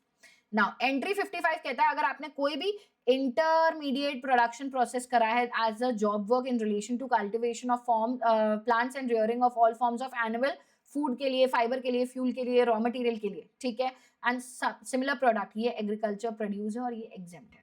देखो cultivation, milling of paddy is not a intermediate process. देखो cultivation से लेकर के paddy तक का काम जो होता है ना, ये हमारे फार्मर्स करते हैं, ठीक है. तो ये एग्रीकल्चर प्रोड्यूस है ना. पैडी से milling of paddy into rice, ये मिलर्स करते हैं. So that is not a intermediate process. The process after the process of cultivation is over and paddy has been harvested, the processing of paddy into rice is not usually carried on by the cultivator, farmer, ठीक है. Rice millers करते हैं, तो milling of paddy into rice जो है also changes is essential characteristics, तो यहाँ पे एग्जेम्पशन नहीं लगेगा. And artificial insemination of livestock, but यहाँ पर भी हॉर्सेज नहीं आएंगे, so that will also be exempt. So आपको समझ में आ रहा होगा कि आपको इस चैप्टर को रिवाइज कैसे करना है. You do not need the entire day कि आप बैठ जाओ. इट्स जस्ट कि हाँ हम एग्जेम्पशंस पढ़ रहे हैं. क्या ये एग्जेम्पशन सप्लाई नहीं है? बहुत जगह पे they are a part of supply, but for the public interest इनको एग्जेम्पशन दी जा रही है, ठीक है. चलो नाउ एंट्री क्लासिकल, समझना क्लासिकल और फोक आर्टिस्ट, ये भी इंपॉर्टेंट है. तो देखो अगर परफॉर्म कर रहे हैं हमारे फोक आर्टिस्ट, ठीक है, classical art forms, music, dance, theatre, ये एग्जेम्प्ट है. कंसिडरेशन 1,50,000 तक होना चाहिए. अब यहाँ पे ब्रांड एम्बेसडर वाली सर्विसेज जो हैं वो टैक्सेबल है. ध्यान देना, ब्रांड एम्बेसडर वाला वर्ड आते ही कंसिडरेशन मैटर ही नहीं करेगा. कंसिडरेशन 1.5 लाख से ऊपर होते ही टैक्सेबल हो जाएगा. Performance other forms of art में जैसे western music, modern theatre, performance of actors in a film, TV serials, ये सब टैक्सेबल है. एंड ब्रांड एम्बेसडर भी टैक्सेबल है, ठीक है. Next is admission to museum, national park, ठीक है. अगर किसी भी तरीके का museum, national park, wildlife sanctuary पे आप जा रहे हैं, उस पे जीएसटी नहीं लगेगा, ठीक है. एडमिशन टू प्रोटेक्टेड मॉन्यूमेंट, ठीक है, जो आर्कियोलॉजिकली इंपॉर्टेंट मॉन्यूमेंट्स होते हैं, ठीक है, so that is exempt. And entertainment event पे ध्यान देना, 500 रुपए की लिमिट है. तो अगर आप कहीं पे भी जा रहे हैं, that is right to admission. जैसे किसी सर्कस में, कोई डांस शो पे, थियोरेटिकल परफॉर्मेंस पे, ड्रामा, बैलेट पे, ठीक है, अवार्ड फंक्शन पे, concert, pageant, musical performance, recognised sporting event, planetarium, जहां का कंसिडरेशन उस एडमिशन उस एंटरटेनमेंट इवेंट को देखने के लिए अगर कंसिडरेशन 500 रुपए पर पर्सन तक है, तब तो एग्जेम्प्ट है. मैम 500 से ज्यादा होते ही टैक्सेबल हो जाएगा क्या? जी हाँ. Is it clear? Now next is, ये वाली एंट्री इंपॉर्टेंट है, इसके बाद वाली जो है वो रीडिंग है। अगर कोई अनइनकॉर्पोरेटेड बॉडी या कोई नॉन प्रॉफिट एंटिटी जो कि किसी लॉ के तहत रजिस्टर्ड है, वो अपने ही मेंबर्स को किसी भी तरह की क्या कर रही है, you know, to its members by way of reimbursement of charges और शेयर ऑफ कंट्रीब्यूशन, जिसके लिए क्लैरिफिकेशन मैंने रेसिडेंट वेलफेयर एसोसिएशन का मैंने आपको प्रोवाइड किया था। तो अगर आप कोई अनइनकॉर्पोरेटेड बॉडी है एज अ ट्रेड यूनियन, ठीक है, and for provision of carrying out activity which is exempt from levy of GST up to an amount of 7,500 per member for sourcing of goods or services from third person for common use of its member in her housing society residential complex। तो मैंने आपको बताया था एक residential complex है, ठीक है। अब यहाँ पे कंसर्न बच्चों को ये आता है कि अगर कोई रेसिडेंशियल कॉम्प्लेक्स का रेसिडेंशियल वेलफेयर सोसाइटी जो है वो अपने ही मेंबर्स को सर्विसेज प्रोवाइड करवाती है by one person to another, तो ये जो एक्टिविटीज रेसिडेंट वेलफेयर सोसाइटीज देती हैं would attract the levy of GST and require to registered. अगर रेसिडेंट वेलफेयर एसोसिएशन को कह रहा है रजिस्टर करना पड़ेगा अगर उसका थ्रेशोल्ड लिमिट एक्सीड हो जाता है। तो देखो समझना, अगर resident welfare association society registered है और आपसे मंथली मेंटेनेंस चार्जेस 7,500 से ज्यादा ले रहे हैं तब तो जीएसटी लगेगा। बट अगर वो रजिस्टर्ड है ही नहीं तो 7,500 से ज्यादा ले या 7,500 से कम ले, टैक्स नहीं लगेगा, no tax. That is registered नहीं है, मंथली चार्जेस 7,500 से ज्यादा भी है या नहीं भी ज्यादा, टैक्स नॉट पेबल। और रजिस्टर्ड है और 7,500 के अंदर अंदर है अमाउंट तो भी टैक्सेबल नहीं है, एग्जेम्प्ट है। तो रेसिडेंट वेलफेयर एसोसिएशंस क्या करते हैं, अपने मेंबर्स को सर्विसेज देते हैं, ठीक है, तो उनसे मंथली मेंटेनेंस चार्जेस वगैरह प्रोवाइड करते हैं, ठीक है ना। मंथली मेंटेनेंस चार्जेस के अंदर अगर कोई भी स्टैट्यूटरी ड्यूज है बेटा, ठीक है, मान लो आपका मंथली मेंटेनेंस चार्जेस जो आया आपके पास 8,500 आया, ठीक है। अब इसमें इसके साथ साथ आपका स्टैट्यूटरी ड्यूज, मान लो कोई इलेक्ट्रिसिटी बिल भी था and bill was basically let's say for example 1,500 रुपए का, ठीक है। So this limit is coming as 7,500। तो ये 7,500 की लिमिट कैलकुलेट करने के लिए स्टैट्यूटरी ड्यूज जो है आपको हटाने पड़ते हैं। नाउ अगर एक मेंबर के पास एक से ज्यादा फ्लैट है तो ये लिमिट दोनों फ्लैट पे लगेगी, नहीं, each per member, sorry, one flat one limit होगा, ठीक है। सो पर्सन में ओन टू और more flats in the housing society, the ceiling of 7,500 per month per member is applied separately for each residential apartment. Now resident welfare association is entitled to take ITC on goods, or capital goods that they are providing, या goods जो भी उन्होंने use करे हैं, ठीक है, as a input service such as repair and maintenance for making the supplies to its member for discharge of GST liability where the amount of tax, जहां पर भी अपने members को services दे रहे हैं और वो taxable है, उसके against क्या वो input tax credit ले सकते हैं for the goods or the services that they have taken for further supply to its member, of course yes। now ये entry जो है you can just read it, but यहाँ पे 1,000 की लिमिट है, ध्यान दीजिएगा। कोई भी अनइनकॉर्पोरेट बॉडी या नॉन प्रॉफिट एंटिटी जो कि रजिस्टर्ड है, ठीक है, activities related to welfare of industrial और एग्रीकल्चर लेबर या फार्मर से रिलेटेड या किसी भी तरीके का trade, commerce, industry, agriculture, science, literature, cultural, sports, education, welfare, charitable activity, protection of environment to its member, ठीक है। अगर आप ऐसी कोई भी पर्टिकुलर एक्टिविटीज कर रहे हो अपने मेंबर के लिए against the consideration in the form of membership fee up to 1,000 per member per year, that is exempt. 1,000 रुपए से ऊपर होगा टैक्सेबल हो जाएगा, right. Now health care sector, now health care sector के अंदर देखो क्या क्या चीजें आ जाती हैं। Now, healthcare of animal or birds, healthcare services of animal or birds provided by veterinary clinic are exempt, ठीक है। एनिमल और बर्ड्स के लिए जो क्लिनिक होते हैं, veterinary clinic, veterinary areas, so that is also exempt. Now services by way of health care by clinical establishment, authorise medical practitioners, paramedics, they are exempt. And transportation जो होता है passengers का, that is also exempt. देखो veterinary clinic, clinical establishment, authorise medical practitioners, paramedics, ये exempt है। Now health care services क्या होता है इसको एक बार रीड करते हैं। देखो किसी भी तरीके का अगर डायग्नोसिस या ट्रीटमेंट, ठीक है, और care for illness, injury, deformity, abnormality, pregnancy, ठीक है, in a recognised system of medicine in India. Now सबसे पहले ये भी पढ़ेंगे, और ट्रांसपोर्टेशन पैसेंजर्स का to and from, that means hospital तक जाना और हॉस्पिटल से आना, ठीक है, to and from a clinical establishment, दोनों एग्जेम्प्ट है, ठीक है। बट यहाँ पर आपका जो रिकॉग्नाइज सिस्टम ऑफ मेडिसिन है इंडिया में allopathy, yoga, Ayurveda, naturopathy, homoeopathy, Siddha, Unani और any other system of medicine that may be recognised by central government. ठीक है, तो यहाँ पे ये सारी चीजें आ जाएंगी। बट यहाँ पे किसी भी तरीके का अगर आपने करवाया, जैसे हेयर ट्रांसप्लांट या कॉस्मेटिक प्लास्टिक सर्जरी करवाया है, एक्सेप्ट ये उस सिचुएशन में एग्जेम्प्ट रहेगा अगर आपने किसी अबनॉर्मैलिटी या डिफॉर्मिटी को रिस्टोर करने के लिए करवाया होगा, तब तो ठीक है। ठीक है, अदरवाइज करवाया टैक्सेबल हो जाएगा। Except when undertaking to restore और रिकंस्ट्रक्ट एन एनाटॉमी और functions of a body affected due to cognitive defect, development abnormality, injury, trauma, then exemption is available. या अच्छा, यहाँ पर ये भी इंपॉर्टेंट है, ये जो आईवीएफ सेंटर्स ठीक है होते हैं, ये जो सर्विसेज देते हैं, that is also part of health care, वो एग्जेम्प्ट है। Services in the form of assisted reproductive technology procedures such as in vitro fertilization is also covered in the definition of healthcare and is exempt. Now clinical establishments क्या होते हैं? Clinical establishments का मतलब होता है कोई भी hospital, nursing home, clinic, sanatorium, ठीक है, जहां पर आप क्या कर रहे हैं, उपचार कर रहे हैं। ठीक है, सो डायग्नोस्टिक और investigate services of diseases provided by pathological lab are not liable to GST.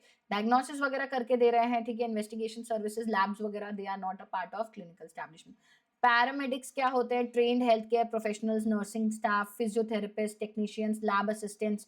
ठीक है, अगर इन्होंने सर्विसेज दी हैं किसी क्लिनिकल स्टैब्लिशमेंट में, ठीक है, in the capacity of employ and not provided in independent capacity and will thus be considered as services by way of clinical establishment. अगर independent similar service in independent capacity are also exam, भैया paramedics की services exempt होती हैं। Authorise medical practitioner, ठीक है, authorise medical practitioner. Now rent of rooms provided inpatient, renting of rooms, भाई 5,000 रुपए तक का रूम है, ठीक है, having room charge up to 5,000 per day, ठीक है, to a person receiving health care services in hospitals are exempt. Now यहाँ पर intensive care unit, critical care unit, intensive cardiac care unit, neonatal intensive care unit, all these above limit ये applicable नहीं है और exemption available है।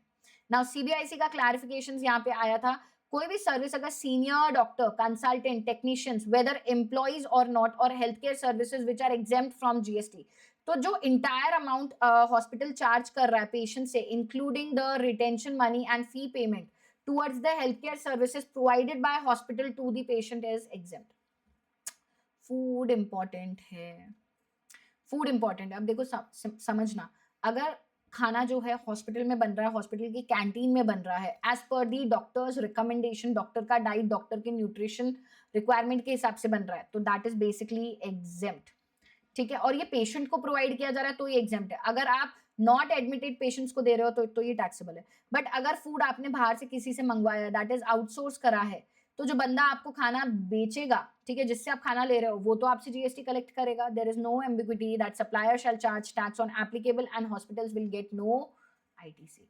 Right, now आ जाते हैं एजुकेशन सेक्टर पे। Now education sector, then government वाली कुछ services, then transportation and GTA वाला। इतना होते ही फिर we have very ancillary areas, तो मैं आपको रीड लिख के दे दूंगी, यू कैन जस्ट फटाफट से quickly after referring this lecture अगर आप एक बार रीड भी कर देंगे, it will be done and dusted. चलो नेक्स्ट इज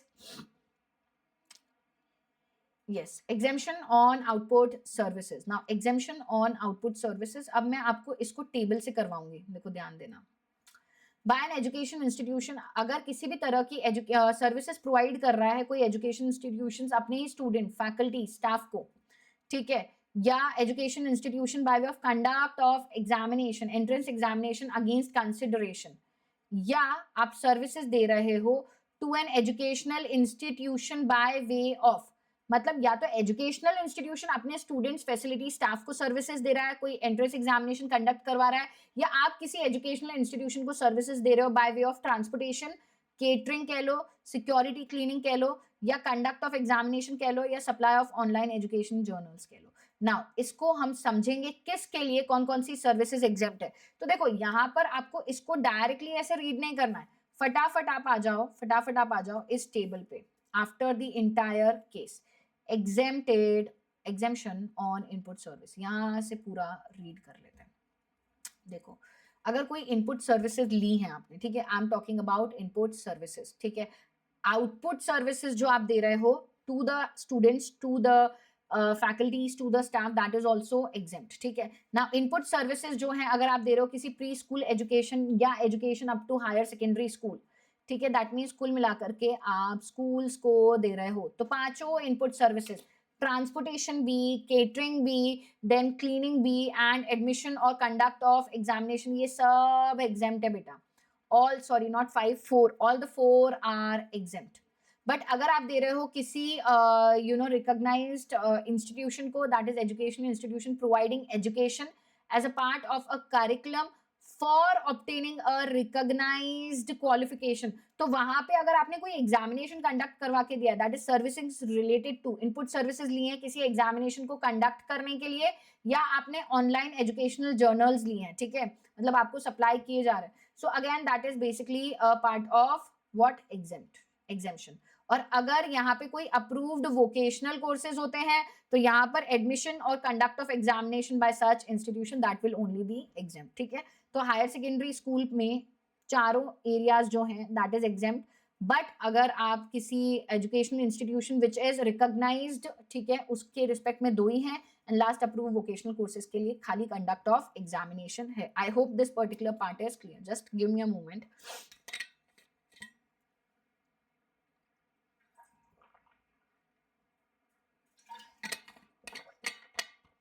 ओके, चलो.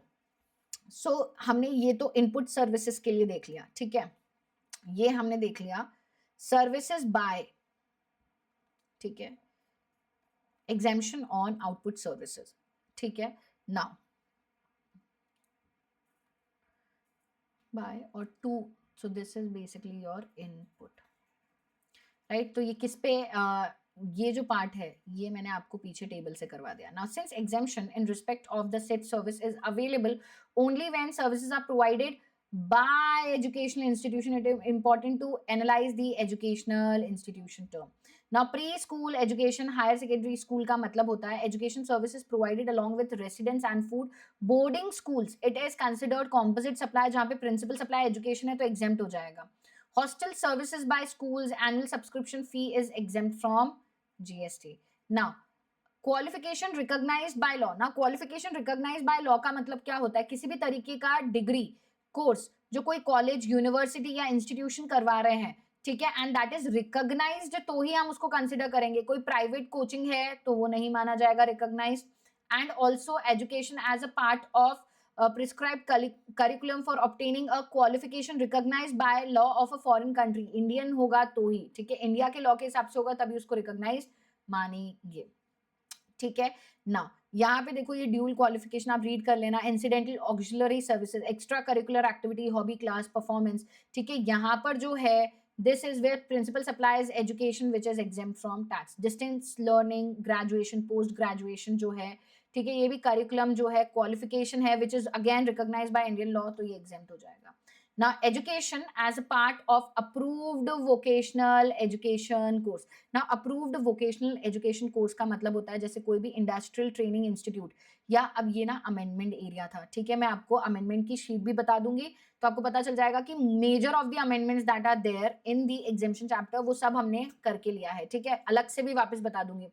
कोई भी इंडस्ट्रियल ट्रेनिंग इंस्टीट्यूट या किसी भी तरीके का इंडस्ट्रियल ट्रेनिंग सेंटर, ठीक है, जिसको एफिलिएशन दिया है किसने, एनसीवीईटी ने, that is National Council for Vocational Education and Training या State Council for Vocational Training, ठीक है, in designated trade notified under the Apprenticeship Act, ठीक है. तो ये कोई भी वोकेशनल कोर्सेज होते हैं has to be affiliated by, affiliation services अगर प्रोवाइड की जा रही है by NCVET that is again exempt. And अगर कोई भी मॉड्यूलर एम्प्लॉयबल स्किल्स, मतलब हम यहाँ पर आपको ग्रूम अप कर रहे हैं, ग्रूम अप करने के जो भी कोर्सेज होते हैं ना ताकि आपको रोजगार मिल सके, so that should also be courses which are approved by NCVET होना चाहिए. इसके रिस्पेक्ट में मैं अमेंडमेंट भी आपको साइमल्टेनियसली बता देती हूँ सो दैट हमारा एक्स्ट्रा टाइम नहीं जाना चाहिए, ठीक है. ओके, एग्जेम्पशन से रिलेटेड ये एक इंपॉर्टेंट है ना. एंट्री ट्वेल है तो हम बाद में करेंगे, ठीक है. किसी भी तरीके का देखो रेसिडेंशियल ड्वेलिंग अगर आपने दिया है अनरजिस्टर्ड पर्सन को या रजिस्टर्ड पर्सन को, but it is a sole proprietor और वो अपनी पर्सनल कैपेसिटी में अपने रेसिडेंस के लिए ले रहा है, वो एग्जेम्प्ट है ना. अकोमोडेशन सर्विस, हॉस्टल सर्विसेज अगर आपने प्रोवाइड करें स्टूडेंट्स को, ठीक है, तो ये एग्जेम्प्ट हो गए 3 शर्तों पे. अकोमोडेशन स्टूडेंट्स को दिया जा रहा है, वैल्यू सप्लाई का 20,000 रुपए पर पर्सन पर मंथ तक या उसके अंदर अंदर है, और अकोमोडेशन कंटिन्यूस 90 डेज के लिए अगर आप दे रहे हो दैट वुड बी एग्जेम्प्ट। ना एफिलिएशन सर्विसेज जो है प्रोवाइड की जा रही है ना, एफिलिएशन सर्विसेज अगर आप प्रोवाइड कर रहे हो किसी स्कूल को जो कि गवर्नमेंट है तो एग्जेम्प्ट है, प्राइवेट होते ही टैक्सेबल हो जाएगा।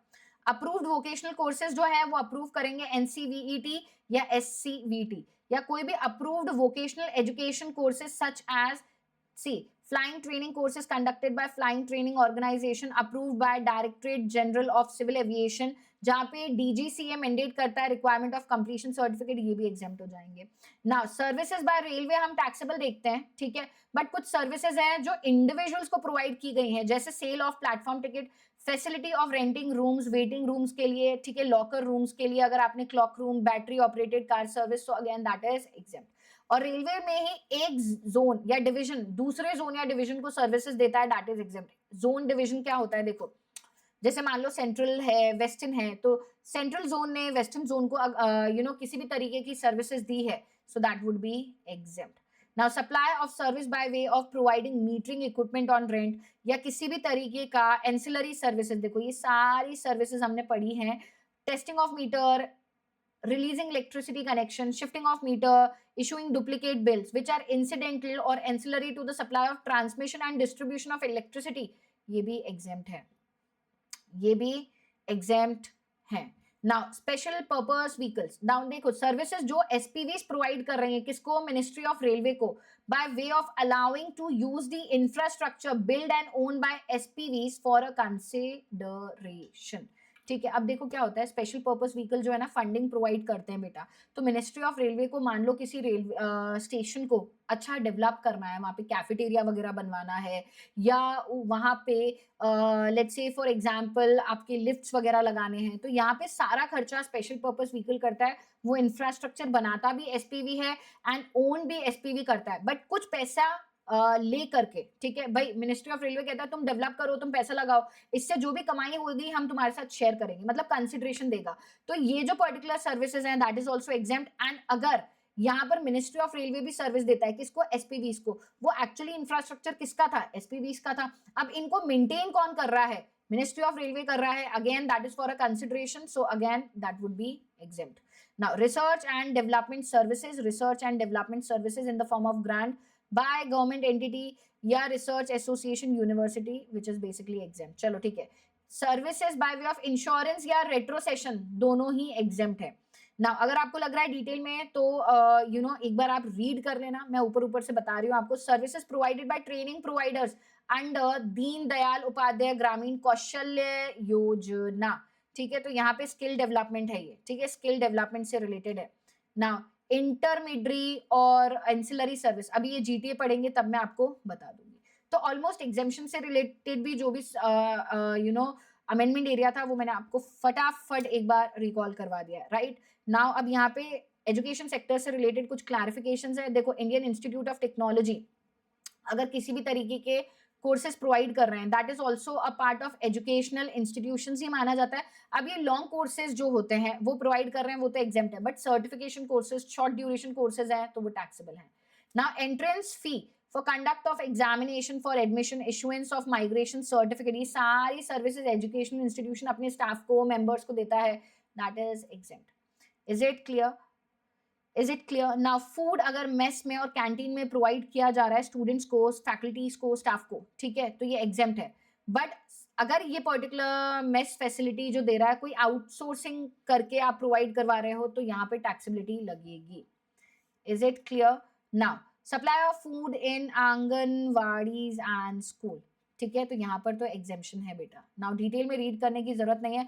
Maritime courses approved by DGCA, ठीक है, तो ये मैंने अभी अभी आपको बताया था, ठीक है, तो यहाँ पे अप्रूव्ड किसका लगेगा, DGCA का, डायरेक्टर जनरल ऑफ शिपिंग, ठीक है, are exempt. Now fees charge from prospective employers for campus interview, बेटा ये टैक्सेबल है। Education institution such as IITs, IIM, ये प्रोस्पेक्टिव एम्प्लॉयर्स जो आते हैं ना, लाइक कॉर्पोरेट हाउसेज, MNCs, जो इन इंस्टीट्यूशंस में आते हैं, कैंपस इंटरव्यू कंडक्ट करते हैं एंड प्रोस्पेक्टिव कैंडिडेट को सेलेक्ट करके ले जाते हैं, तो इन्होंने किसी भी तरीके का जो फीस चार्ज किया है फॉर प्रोस्पेक्टिव एम्प्लॉयर्स, किसने, आईआईटीज ने, आईआईएम्स ने, ये टैक्सेबल है, ठीक है। Now central and state education board, any authority board set up by central government, state government shall be treated as educational institution for the limited purpose of providing services by way of conduct of examination for students, including conduct of entrance examination for admission to educational institution. GST is also exempt on import services relating to admission or conduct of examination such as online testing, result publication, printing, notification, examination, admit card, etc. etc. GST बाकी सारी services जो हैं उन पे लग जाएगा। तो input and output इस तरीके से करोगे तो आप कंफ्यूज नहीं होगे। नाउ अगर एफिलिएशन सर्विसेज दी है किसी गवर्नमेंट स्कूल के लिए तो दैट इज एग्जेम्प्ट, अगर प्राइवेट है तो टैक्सेबल है। Now services provided by government, now services अगर प्रोवाइड की गई हैं in an activity which is interested as municipality या panchayat, so that is again exempt. Now services अगर central government, state government, union territory, local authority दे रहा है वो एग्जेम्प्ट होता है अपार्ट फ्रॉम दीज। अब ये कौन कौन सी है बेटा, department of post and ministry of railway, ठीक है। डिपार्टमेंट ऑफ पोस्ट के अंदर भी कुछ एग्जेम्प्ट होता है वो हम देखेंगे, ठीक है। मिनिस्ट्री ऑफ रेलवे, नाउ यहाँ पर सर्विसेज इन रिलेशन टू कोई एयरक्राफ्ट या वेसल से रिलेटेड विच इज इनसाइड और outside the presence of port और an airport, transportation of goods और पैसेंजर्स, या इन तीनों से रिलेटेड कोई भी सर्विस आप बिजनेस एंटिटी को देते हो दैट इज ऑल्सो टैक्सेबल। ना applicability of GST on accommodation services provided by air force, mess and other similar messes to its personal, ये आप रीड कर लेना बेटा। नेक्स्ट आ जाते हैं डिपार्टमेंट ऑफ पोस्ट पे।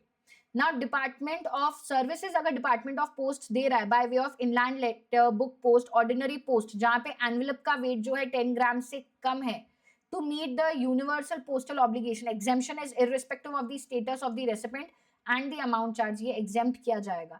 now they also provide, अगर आपने कोई स्पीड पोस्ट करवाया, एक्सप्रेस पार्सल पोस्ट करवाया, ये सब टैक्सेबल है बेटा, ठीक है। now like distribution of mutual funds, bonds, passport application, collection of telephone and electricity bill on commission basis, is it clear? तो यहाँ पर टैक्सेबिलिटी यहाँ पर एग्जेम्प्ट आ जाएगा, एंड अगर यहाँ पे कोई एजेंसी सर्विसेज हैं ये सब टैक्सेबल है, ठीक है। चलो entry 6 exempt services by way of central government, state government, other authority excluding department of post, and 24 specifically exempt करता है, जो specifically exempt है तो अदर सर्विसेज जो डिपार्टमेंट ऑफ पोस्ट दे रहा है, standard tax liability apply without reverse charge consideration. चलो ठीक है। नेक्स्ट इज सर्विसेज प्रोवाइडेड, अगर आपने किसी बिजनेस एंटिटी को सर्विसेज प्रोवाइड करें आर एग्जेम्प्ट अगर एग्रीगेट टर्नओवर जो है आपका क्वालिफाई करता है for exemption from registration, registration लेने की जरूरत नहीं है तो एग्जेम्पशन रहेगा, बट ये एग्जेम्पशन नहीं रहेगा अगर स्पेसिफिक सर्विसेज हैं या इमूवेबल प्रॉपर्टी आप रेंट कर रहे हो, चाहे वो रजिस्टर्ड पर्सन को या अनरजिस्टर्ड पर्सन को। नाउ सर्विसेज बाय गवर्नमेंट और अथॉरिटी टू बिजनेस एंटिटी, हमने देखा था गवर्नमेंट या कोई अथॉरिटी बिजनेस एंटिटी को सर्विसेज देता है तो यहाँ पे आरसीएम में business entity is liable to pay the tax, ठीक है। बट अगर एग्रीगेट टर्नओवर जो है, ठीक है, is with in the specified limit तो फिर आरसीएम भी नहीं लगेगा। So RCM not applicable to renting of immovable properties, services to unregistered person या specified services being provided to business entity, right? तो ये सारे पॉइंट बेटा नाउ आपको फील हो रहा होगा कि अरे ये इस चैप्टर में पढ़ा था, अरे ये पॉइंट इधर पढ़ा था, ठीक है। So you have to be very very quick. अगर सर्विसेज गवर्नमेंट टू गवर्नमेंट है एग्जेम्प्ट है। Now services provided by central government, state government, union territory, local authority, ठीक है, जहां का कंसिडरेशन जो है 5000 से कम है तो दैट वुड बी एग्जेम्प्ट। अगर कंटिन्यूअस सप्लाई ऑफ सर्विस है exemption shall apply only when the consideration charge जो है डज नॉट एक्सीड, ठीक है। नाउ किसी भी तरीके का service by government entity to any person specified by government, central government, state government, union territory, local authority consideration receive करा in the form of grant, so that is also exempt. Now old age home वाला important है। Old age home अगर कोई run कर रहा है that is central government या state government या कोई एंटिटी जो कि रजिस्टर्ड है अंडर सेक्शन 12AA और 12AB of the income tax act, अपने रेसिडेंट को जिनकी उम्र 60 वर्ष या उससे ज्यादा है, जहां पे कंसिडरेशन आपने 25,000 रुपए तक या उससे कम चार्ज करा है तो ही एग्जेम्प्ट होगा। मिनिस्ट्री ऑफ रेलवे वाला मैंने आपको एग्जेम्पशन में करवा दिया कि इंडिविजुअल्स को अगर रेलवे कोई सर्विसेज देता है तो that is exempt. One zone से another zone that is also exempt. Services by central government, state government, union territory to their undertaking or public sector undertaking by way of guaranteeing the loan, ठीक है, so that is also exempt, ठीक है। From the banking company, अगर guaranteeing of loan provide कर रहे हो that is also exempt. So I think now we are almost done. आप ये वाली सर्विसेज रीड कर सकते हो, जैसे कि सर्विसेज प्रोवाइड कर रहा है central government, state government, union territory, local authority, ठीक है, रजिस्ट्रेशन करके दे रहा है, ठीक है, अंडर एनी लॉ, या टेस्टिंग, कोलैबोरेशन, सेफ्टी चेक, ये सारी सर्विसेज परफॉर्म कर रहा है, दैट इज ऑल्सो एग्जेम्प्ट. या पासपोर्ट से related, visa, driving licence, birth certificate, death certificate से रिलेटेड, या किसी भी तरह की services by way of tolerating non performance of a contract, ठीक है. So that is also exempt. Services in respect of right to use natural resources to individual farmer, cultivator of plant, rearing of all form of life except horses, of course. ठीक है. Now services provided by central government, state government by way of deputing officers after office hours or on holiday for inspection or container stuffing or other duties in relation to import export cargo on the payment of merchant overtime charges, वो services भी exempt है. Now this is something that you can just read बेटा, ठीक है. ये जो last की अभी 3-4 सर्विसेज मैंने प्रोवाइड करी हैं, ठीक है, that is you can read it. Now meaning government का, गवर्नमेंट अथॉरिटी, लोकल अथॉरिटी, ये सब आप रीड कर सकते हो. Next one is important, passenger transportation services, ठीक है. अगर पैसेंजर ट्रांसपोर्टेशन सर्विसेज एग्जेम्प्ट है, चाहे वो बिलोंगिंग्स के साथ हो या बिना बिलोंगिंग्स के हो, बट अब इसको हम कैसे पढ़ेंगे, देखो एयर के थ्रू है, तो एयर के थ्रू इकोनॉमिक क्लासेस में होना चाहिए, इकोनॉमिक क्लास में होना चाहिए, जहां पे आपका जर्नी चालू हो रहा है और खत्म हो रहा है कुछ ऐसे स्टेट्स में जहां पे बेसिकली देखो embarking or terminating in an airport located in the state of Arunachal Pradesh, Assam, Manipur, Meghalaya, Mizoram, Nagaland, Sikkim, Tripura and West Bengal में सिर्फ एक ही एयरपोर्ट है, दैट इज बगडोगरा. तो इकोनॉमी क्लास से अगर आप इन पर्टिकुलर एयरपोर्ट से फ्लाइट लेते हैं या आपका फ्लाइट यहाँ पे लैंड करता है, तो किसी भी तरीके का ट्रांसपोर्टेशन सर्विसेज जो है वो टैक्सेबल नहीं है. या किसी भी तरीके का non air condition contract carriage है, ठीक है, बट यहाँ पे रेडियो टैक्सी नहीं आएगा. Transportation of passengers excluding tourism, अब ध्यान दीजिएगा यहाँ पर अगर टूरिज्म पर्पस है, ठीक है, if the purpose is tourism बेटा, तो टैक्सेबल हो जाएगा. या किसी भी तरीके का stage carriage under other than air condition, तो बिना एसी के होना चाहिए. अगर फ्लाइट में है तो इन रिस्पेक्टिव स्टेट्स से अगर आप फ्लाइट ले रहे हैं या लैंड कर रहे हैं, या non air condition contract carriage है या स्टेज कैरेज है, ठीक है. Now contract carriage, stage carriage का डिफरेंस आपको समझना चाहिए. दैट इज अगर हम कॉन्ट्रैक्ट कैरेज की बात करते हैं, तो कॉन्ट्रैक्ट कैरेज में क्या होता है, एक एक फिक्स्ड लोकेशन होती है जहाँ पे एक इंडिविजुअल पैसेंजर को आप जाके पिक करते हो, उसका ऑलरेडी डिसाइडेड डेस्टिनेशन होता है, वहां पे आप उसको ड्रॉप कर देते हो. स्टेज कैरेज जहाँ पे पैसेंजर्स 6 या उससे ज्यादा होते हैं, जहाँ पे इंडिविजुअल बाय इंडिविजुअल से आप मनी कलेक्ट कर सकते हो. प्री डिटरमाइंड रूट होता है, वहां पे गाड़ी रुकेगी, पैसेंजर्स को लेगी, वापस जाएगी, किसी प्री डिटरमाइंड रूट पे रुकेगी, पैसेंजर्स उतरेंगे, इस तरीके से, ठीक है. So that is stage carriage, right. Now अगर यहाँ पर एंट्री नंबर 15 के बाद entry number 16, exam services provided, आप सेंट्रल गवर्नमेंट को सर्विसेज दे रहे हो. ट्रांसपोर्टेशन ऑफ पैसेंजर्स की विद और without a company belonging by air, embarking from or terminating at regional connectivity scheme. Viability gap funding की बात की जा रही है. देखो किसी भी जगह पे वायबिलिटी गैप फंडिंग, अब किसी भी जगह पे, ठीक है, नया एयरपोर्ट बनना है, ठीक है, तो उस नए एयरपोर्ट का जो मिनिमम नंबर ऑफ ऑक्यूपेंसी रहना चाहिए पर फ्लाइट, अगर वो ऑक्यूपेंसी फिल नहीं हो रहा है, जैसे मान लो मिनिमल ऑक्यूपेंसी है, ठीक है, 300, बट वो पर्टिकुलर एयरपोर्ट जो है सिर्फ और सिर्फ 210 ही ऑक्यूपेंसी दे पा रहा है. भाई अगर एयरपोर्ट बनाया है तो चलाना भी तो है, तो ये जो गैप है इसके बीच की टिकट जो है, मोदी जी कहते हैं अरे भाई ये जो वायबिलिटी गैप फंडिंग है, किसी भी प्रोजेक्ट को वायबल बनाने का फंडिंग है, ठीक है, ये हम करेंगे, ठीक है. तो exempt services provided to central government by way of transportation of passenger with और without a company belonging by air, embarking from or terminating at regional connectivity airport against consideration in the form of viability gap funding. 3 साल के लिए मोदी जी जो हैं ये gap की funding कर देंगे, and that would basically be nothing contained in this entry shall apply on or after the expiry period of 3 years from the date of commencement of operations. Is it clear? Now transportation of passengers again with or without a company belonging, अगर railway से है, ठीक है, railway से है, ठीक है, exempt services with और without a company belonging railway in class other than first class और एयर कंडीशन कोच, तो दैट मीन्स ये टैक्सेबल है. metro, monorail, tramway, that is exempt. Inland waterway, that is exempt. Now public transport, जहाँ पे आप vessel से जा रहे हैं, ठीक है, प्रीडोमिनेटली अगर टूरिज्म पर्पस के लिए, जैसे अगर मान लो कोई बोट आपने ली है, वेसल्स पे आप एक जगह से दूसरी जगह जा रहे हैं, and that is basically for a tourism purpose. बेटा टूरिज्म पर्पस जो है वो ऑटोमेटिकली टैक्सेबल हो जाएगा। मीटर्ड कैब ऑटो रिक्शाज जो हैं वो भी क्या हो जाएंगे, यहाँ पे एग्जाम्प्ट है। हाउएवर नथिंग कंटेन्ड, अगर आपने इलेक्ट्रॉनिक कॉमर्स ऑपरेटर के थ्रू कैब बुक करी है तो वहां पर टैक्सेबिलिटी आनी है, जहां पर ठीक है tax on such service shall be paid by ECO. Now ये एरिया आपके लिए रीडिंग के लिए, transportation of passengers, you can just read it. Hiring of non-air conditioned contract carriage by firms for transportation of their employees to and from work. That means exemption apply to passengers transportation service by non-air conditioned contract carriage where transportation take place over predetermined route on predetermined schedules. भाई अपनी मर्जी से कहीं भी जा सकते हैं। So exemption apply करता है, ठीक है। Exemption apply to passengers transportation service by non-air conditioned contract carriage where transportation takes place from predetermined route and predetermined schedule. Exemption applicable नहीं होगी जहां पे कॉन्ट्रैक्ट कैरेज हायर किया गया for a period during which contract carriage वहां पे जिस person की मर्जी है उसके हिसाब से चलेगा, ठीक है। और वो रूट डिटरमाइन कर सकता है। भाई प्री डिटरमाइंड रूट है तो कॉन्ट्रैक्ट कैरेज आएगा जहां पे हम एक इंडिविजुअल को क्या करेंगे, एक इंडिविजुअल से पैसा चार्ज करेंगे, बट यहाँ पर उसकी मर्जी है। That means service recipient and the recipient is thus free to decide the manner of usage route and schedule, ठीक है। कोई प्री डिटरमाइंड रूट नहीं है, कोई प्री डिटरमाइंड शेड्यूल नहीं है, तो फिर वहां पे एग्जेम्पशन नहीं लगेगी।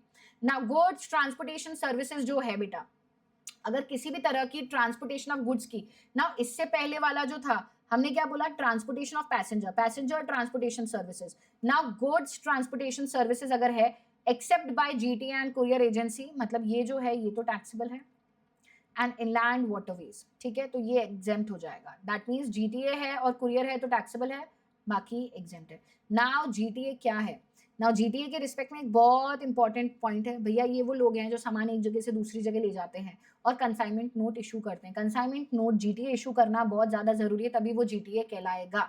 तो issuance of consignment note is sine qua non, that means very very important, तभी हम जीटीए को क्या बोलेंगे, गुड्स ट्रांसपोर्ट एजेंसी बोलेंगे। अगर इनवॉइस इशू कर रहा है any person other than GTA तो वो जीटीए नहीं है। That is consignment note is issued indicate that is lien on the good has been transferred and transporter become responsible for the goods till the safety till the delivery to the consignee. It is only the services of such GTA which assumes agency functions that has been brought into the GST.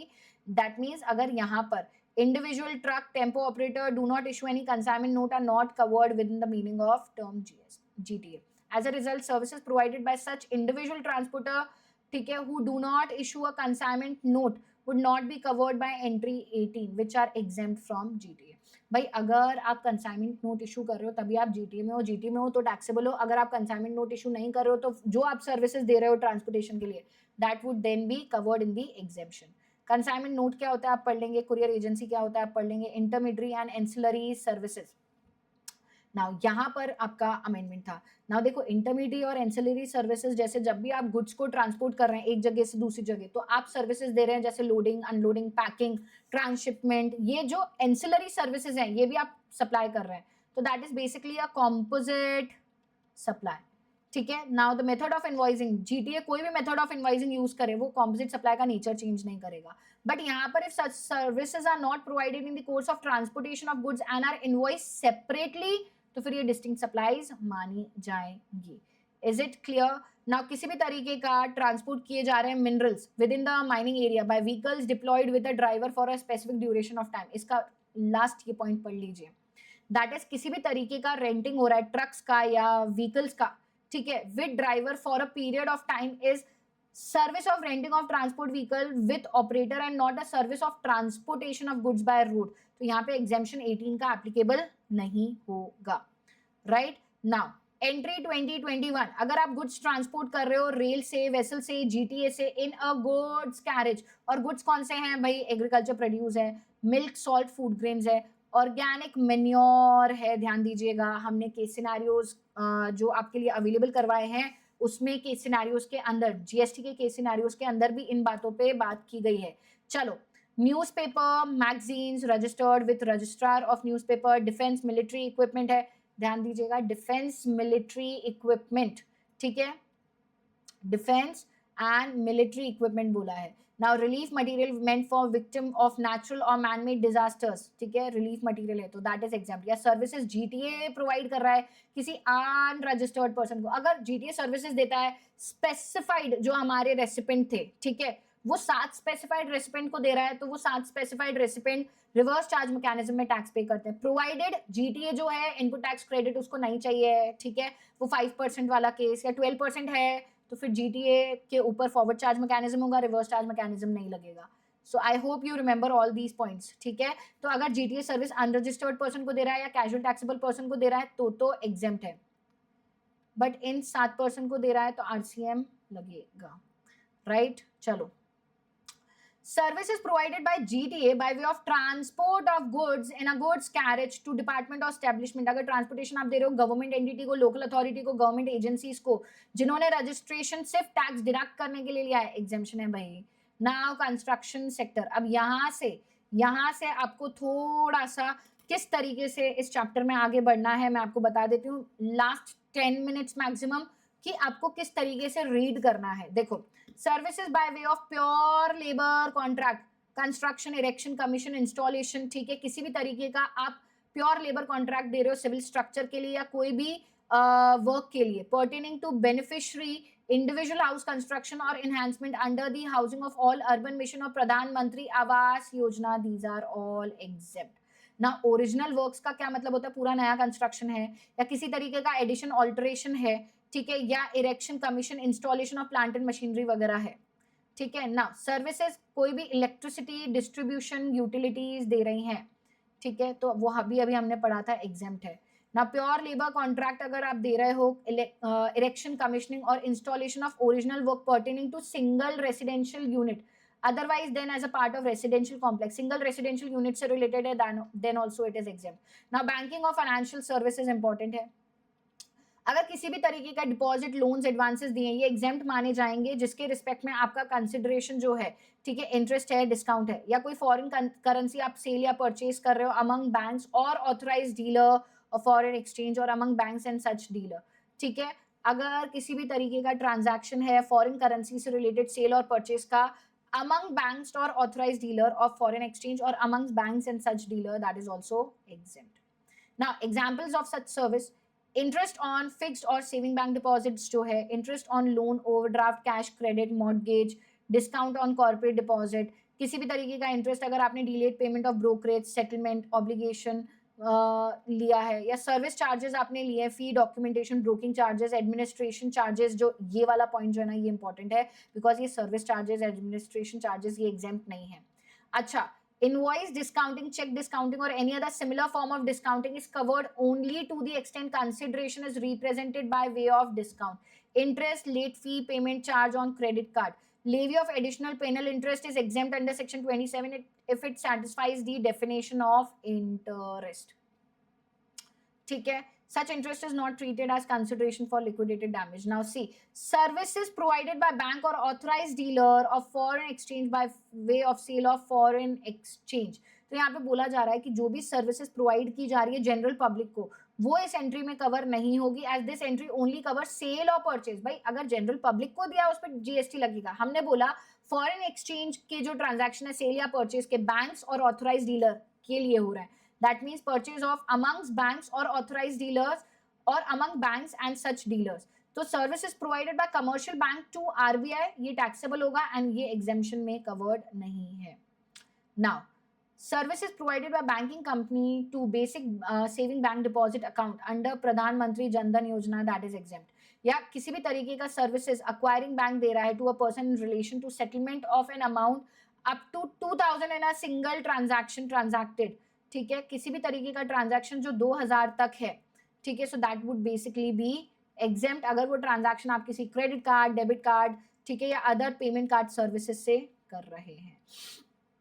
Now intermediate financial services, ये आप एक बार read कर लीजिएगा, ठीक है, ये आप रीड कर लीजिएगा। नाउ इसको एक शॉर्ट में मैं आपको बता भी देती हूँ। चलो, किसी भी तरीके की इंटरमीडिएट फाइनेंशियल सर्विसेज आप दे रहे हैं, ठीक है, in a multi SEZ with a international financial service centre status to a customer which is located outside India for international financial services in currencies other than Indian rupees. अब देखो IFSC centres होते हैं ना, इनको gift cities बोला जाता है, ठीक है। तो अगर यहाँ पे कोई फाइनेंशियल सर्विसेज प्रोवाइड कर रहा है, कोई इंटरमीडियरी, ठीक है, ऐसे कस्टमर को जो कि इंडिया के बाहर है, जिसका कंसिडरेशन जो है इंडियन रुपीज में नहीं है, तो वो सर्विसेज भी यहाँ पर एग्जेम्प्ट हो जाएंगी ना। लाइफ और जनरल इंश्योरेंस सर्विसेज जो है, जैसे कि नेशनल पेंशन सिस्टम या आपका किसी भी तरीके का आर्मी नेवी एयरफोर्स से रिलेटेड सर्विसेज जो हैं, या नेवल ग्रुप इंश्योरेंस फंड्स हैं, ठीक है, लाइफ इंश्योरेंस प्रोवाइडेड और agree to be provided by the naval group insurance to personnels of coastal guards under the group insurance scheme, these are all exempt. ये read करने वाली services हैं। या यहाँ पर आपने किसी भी तरीके की एग्जाम सर्विसेज लाइफ इंश्योरेंस से रिलेटेड प्रोवाइड करिए, जनश्री बीमा योजना, आम आदमी बीमा योजना। अच्छा, ये पॉइंट इंपॉर्टेंट है क्योंकि यहाँ पे एक लिमिट है, ध्यान दीजिएगा। अगर आपने लाइफ माइक्रो इंश्योरेंस प्रोडक्ट जो कि अप्रूव करके दिए हैं आईआरडीए ने, जिसका मैक्सिमम कवर 2 लाख रुपए तक है, तो ही एग्जेम्प्ट है। वरिष्ठ पेंशन बीमा योजना, प्रधानमंत्री जीवन ज्योति बीमा योजना, प्रधानमंत्री जनधन योजना या वाया वंधन योजना, ठीक है, these are all exempt. And अगर कोई general insurance business services provide करी हैं, ये भी एग्जेम्प्ट है। So you can just read out this particular point, ठीक है। स्पेसिफाइड बॉडीज जैसे कि हमारा एम्प्लॉय स्टेट इंश्योरेंस जो भी सर्विसेज प्रोवाइड कर रहा है, ठीक है, कॉर्पोरेशन को जो कि कवर्ड हैं, ठीक है, अंडर द ईएसआई एक्ट या employ provident fund organisation to the people who are covered under EPF and miscellaneous provision fund act, national pension scheme अगर सर्विसेज दे रहा है अपने ही मेंबर को, ठीक है, सो दीज आर ऑल बेटा exempt. Now, services by way of collection of contribution under the Atal Pension Yojana या pension scheme of the government. Business facilitator, business correspondents जो services देते हैं, ठीक है, these are basically exempt. Now, business facilitators क्या होते हैं? जो बैंक के लिए business लाते हैं, customers ढूंढ के लाते हैं, accounts open करवाते हैं, FD वगैरह करवाते हैं, ठीक है, business बढ़ाने का जो काम करते हैं। business correspondents के पास एक higher authority होती है, वो बैंक के behalf पे transactions enter भी कर सकते हैं। Now, services provided to government, ठीक है, सर्विसेज प्रोवाइडेड टू गवर्नमेंट, ये आप रीड कर सकते हैं। Now services provided government authority को by way of water supply, public health, sanitary conservancy, solid waste management, slum improvement and upgradation, these are all exempt. Fair price shops, services provided by fair price shops by way of food grains, kerosene, sugar, edible oil, ये सब चीजें जो हैं, these are all again covered in entry 11A, ठीक है। Services provided by central government, state government under any insurance scheme, जहां पे premium जो है पे किया जा रहा है bye central government, state government, union territory, that is exempt, ठीक है। Next is services provided to central government, state government, union territory administration under any training program for which 75% or more of the total expenditure is borne by, ठीक है, central government, that is basically exam. ये read कर सकते हैं बेटा, to services provided to government, that is just a reading. Now अगर हम legal services की बात करें, तो सर्विसेज प्रोवाइडेड बाय, चाहे आर्बिट्रल सर्विसेज है, partnership of firm advocate services या सीनियर एडुकेट की सर्विसेज है, अगर आप किसी भी पर्सन को प्रोवाइड करें, अगर बिजनेस एंटिटी है तो business entity reverse charge mechanism में टैक्स पे करती है बेटा। तो any person should be other than business entity, या बिजनेस एंटिटी जिसका एग्रीगेट टर्नओवर जो है वो इतना नहीं हुआ है कि वो रजिस्टर करे जीएसटी में, तो तब एग्जेम्प्ट है। या अगर आप central government, state government, union territory, local authority इनको दे रहे हैं, तो या services provided by partnership firm of advocate individual as an advocate other than senior advocate, ठीक है, to another advocate, partnership firm of advocate providing legal services. तो ये ध्यान दीजिएगा, अगर इतना टेबल आप देख लेंगे, सो that is also enough for this particular case. Sponsorship events, sponsorship events जो है रीड कर लो। नाउ ध्यान देना, स्किल डेवलपमेंट सर्विसेज, ठीक है, जो आपके स्किल कोर्सेज होते हैं, ठीक है, तो ये जो पर्टिकुलर अमेंडमेंट है बेटा, any services provided by National Skill Development Corporation set up by Government of India, National Council for Vocational Educational Training या award body recognise by National Council for Vocational Education and Training, ये सारी services provide कर रहे हैं in relation to skill development, vocational skill development, national skill development, these are all exempt. And then we have Deen Dayal Upadhyay Gramin Kaushalya Yojana, ये new है, ठीक है, which you can definitely read. Now other exempt services आप एक बार read कर लीजिएगा बेटा। जैसे यहाँ पे किसी भी तरीके का ट्रांसफर कर रहे हो by way of a going concern as a whole और independent part thereof. Residential dwellings अगर आपने रेंट करे हैं for use as resident except where the residential dwelling is rented to a registered person है तो reverse charge mechanism applicable होगा। Proprietor है, ठीक है, दैट इज एग्जेम्प्ट, ये पढ़ा है हमने, ठीक है। So just read these particular services. मैं देख लेती हूँ सैटेलाइट लॉन्च सर्विसेज। अच्छा, ये हॉस्टल वाला है बेटा, ठीक है, 12A, ये इंपॉर्टेंट है, ठीक है। यहाँ पे एक चीज लिखने ना, स्टूडेंट्स को प्रोवाइड की जा रही है, या services which are provided by way of giving on hire a state transport undertaking या लोकल, ठीक है, a motor vehicle meant to carry more than 12 passengers.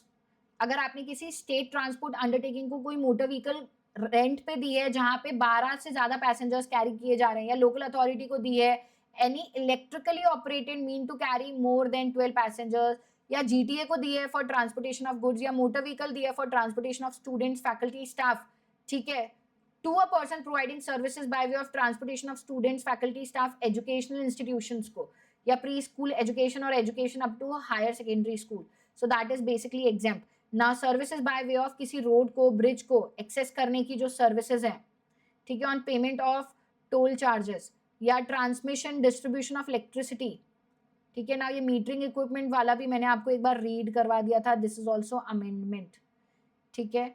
Next is आप इसके बाद की रीड कर सकते हैं, research and development. I am just doing the bird's eye कि अगर मैं आपको बता दूं, pre conditioning, pre cooling, ripening, waxing, retail packaging, labelling fruits vegetable का, ठीक है, जो उसका एसेंशियल कैरेक्टर ऑल्टर नहीं करता है, दैट इज बेसिकली एग्जेम्प्ट। चलो, बाकी आप एक बार रीड कर लोगे तो it will be all done, right. So यहाँ पे in almost 1 hour 50 minutes I have revise both the chapters.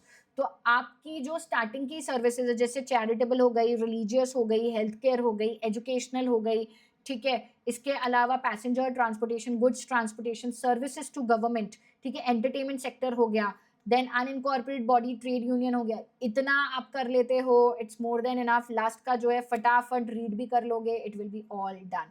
So all the chapters बेटा of GST are now revised and everything has been discussed. Now मैं चाहती तो मैं revisionary note से भी आपको रिवाइज करवा लेती, बट बच्चे जब भी हम कोई चीज पढ़ते हैं तो बैकग्राउंड नॉलेज जरूरी होती है, इसलिए I am using the main class notes so that you are able to revise them very very quickly.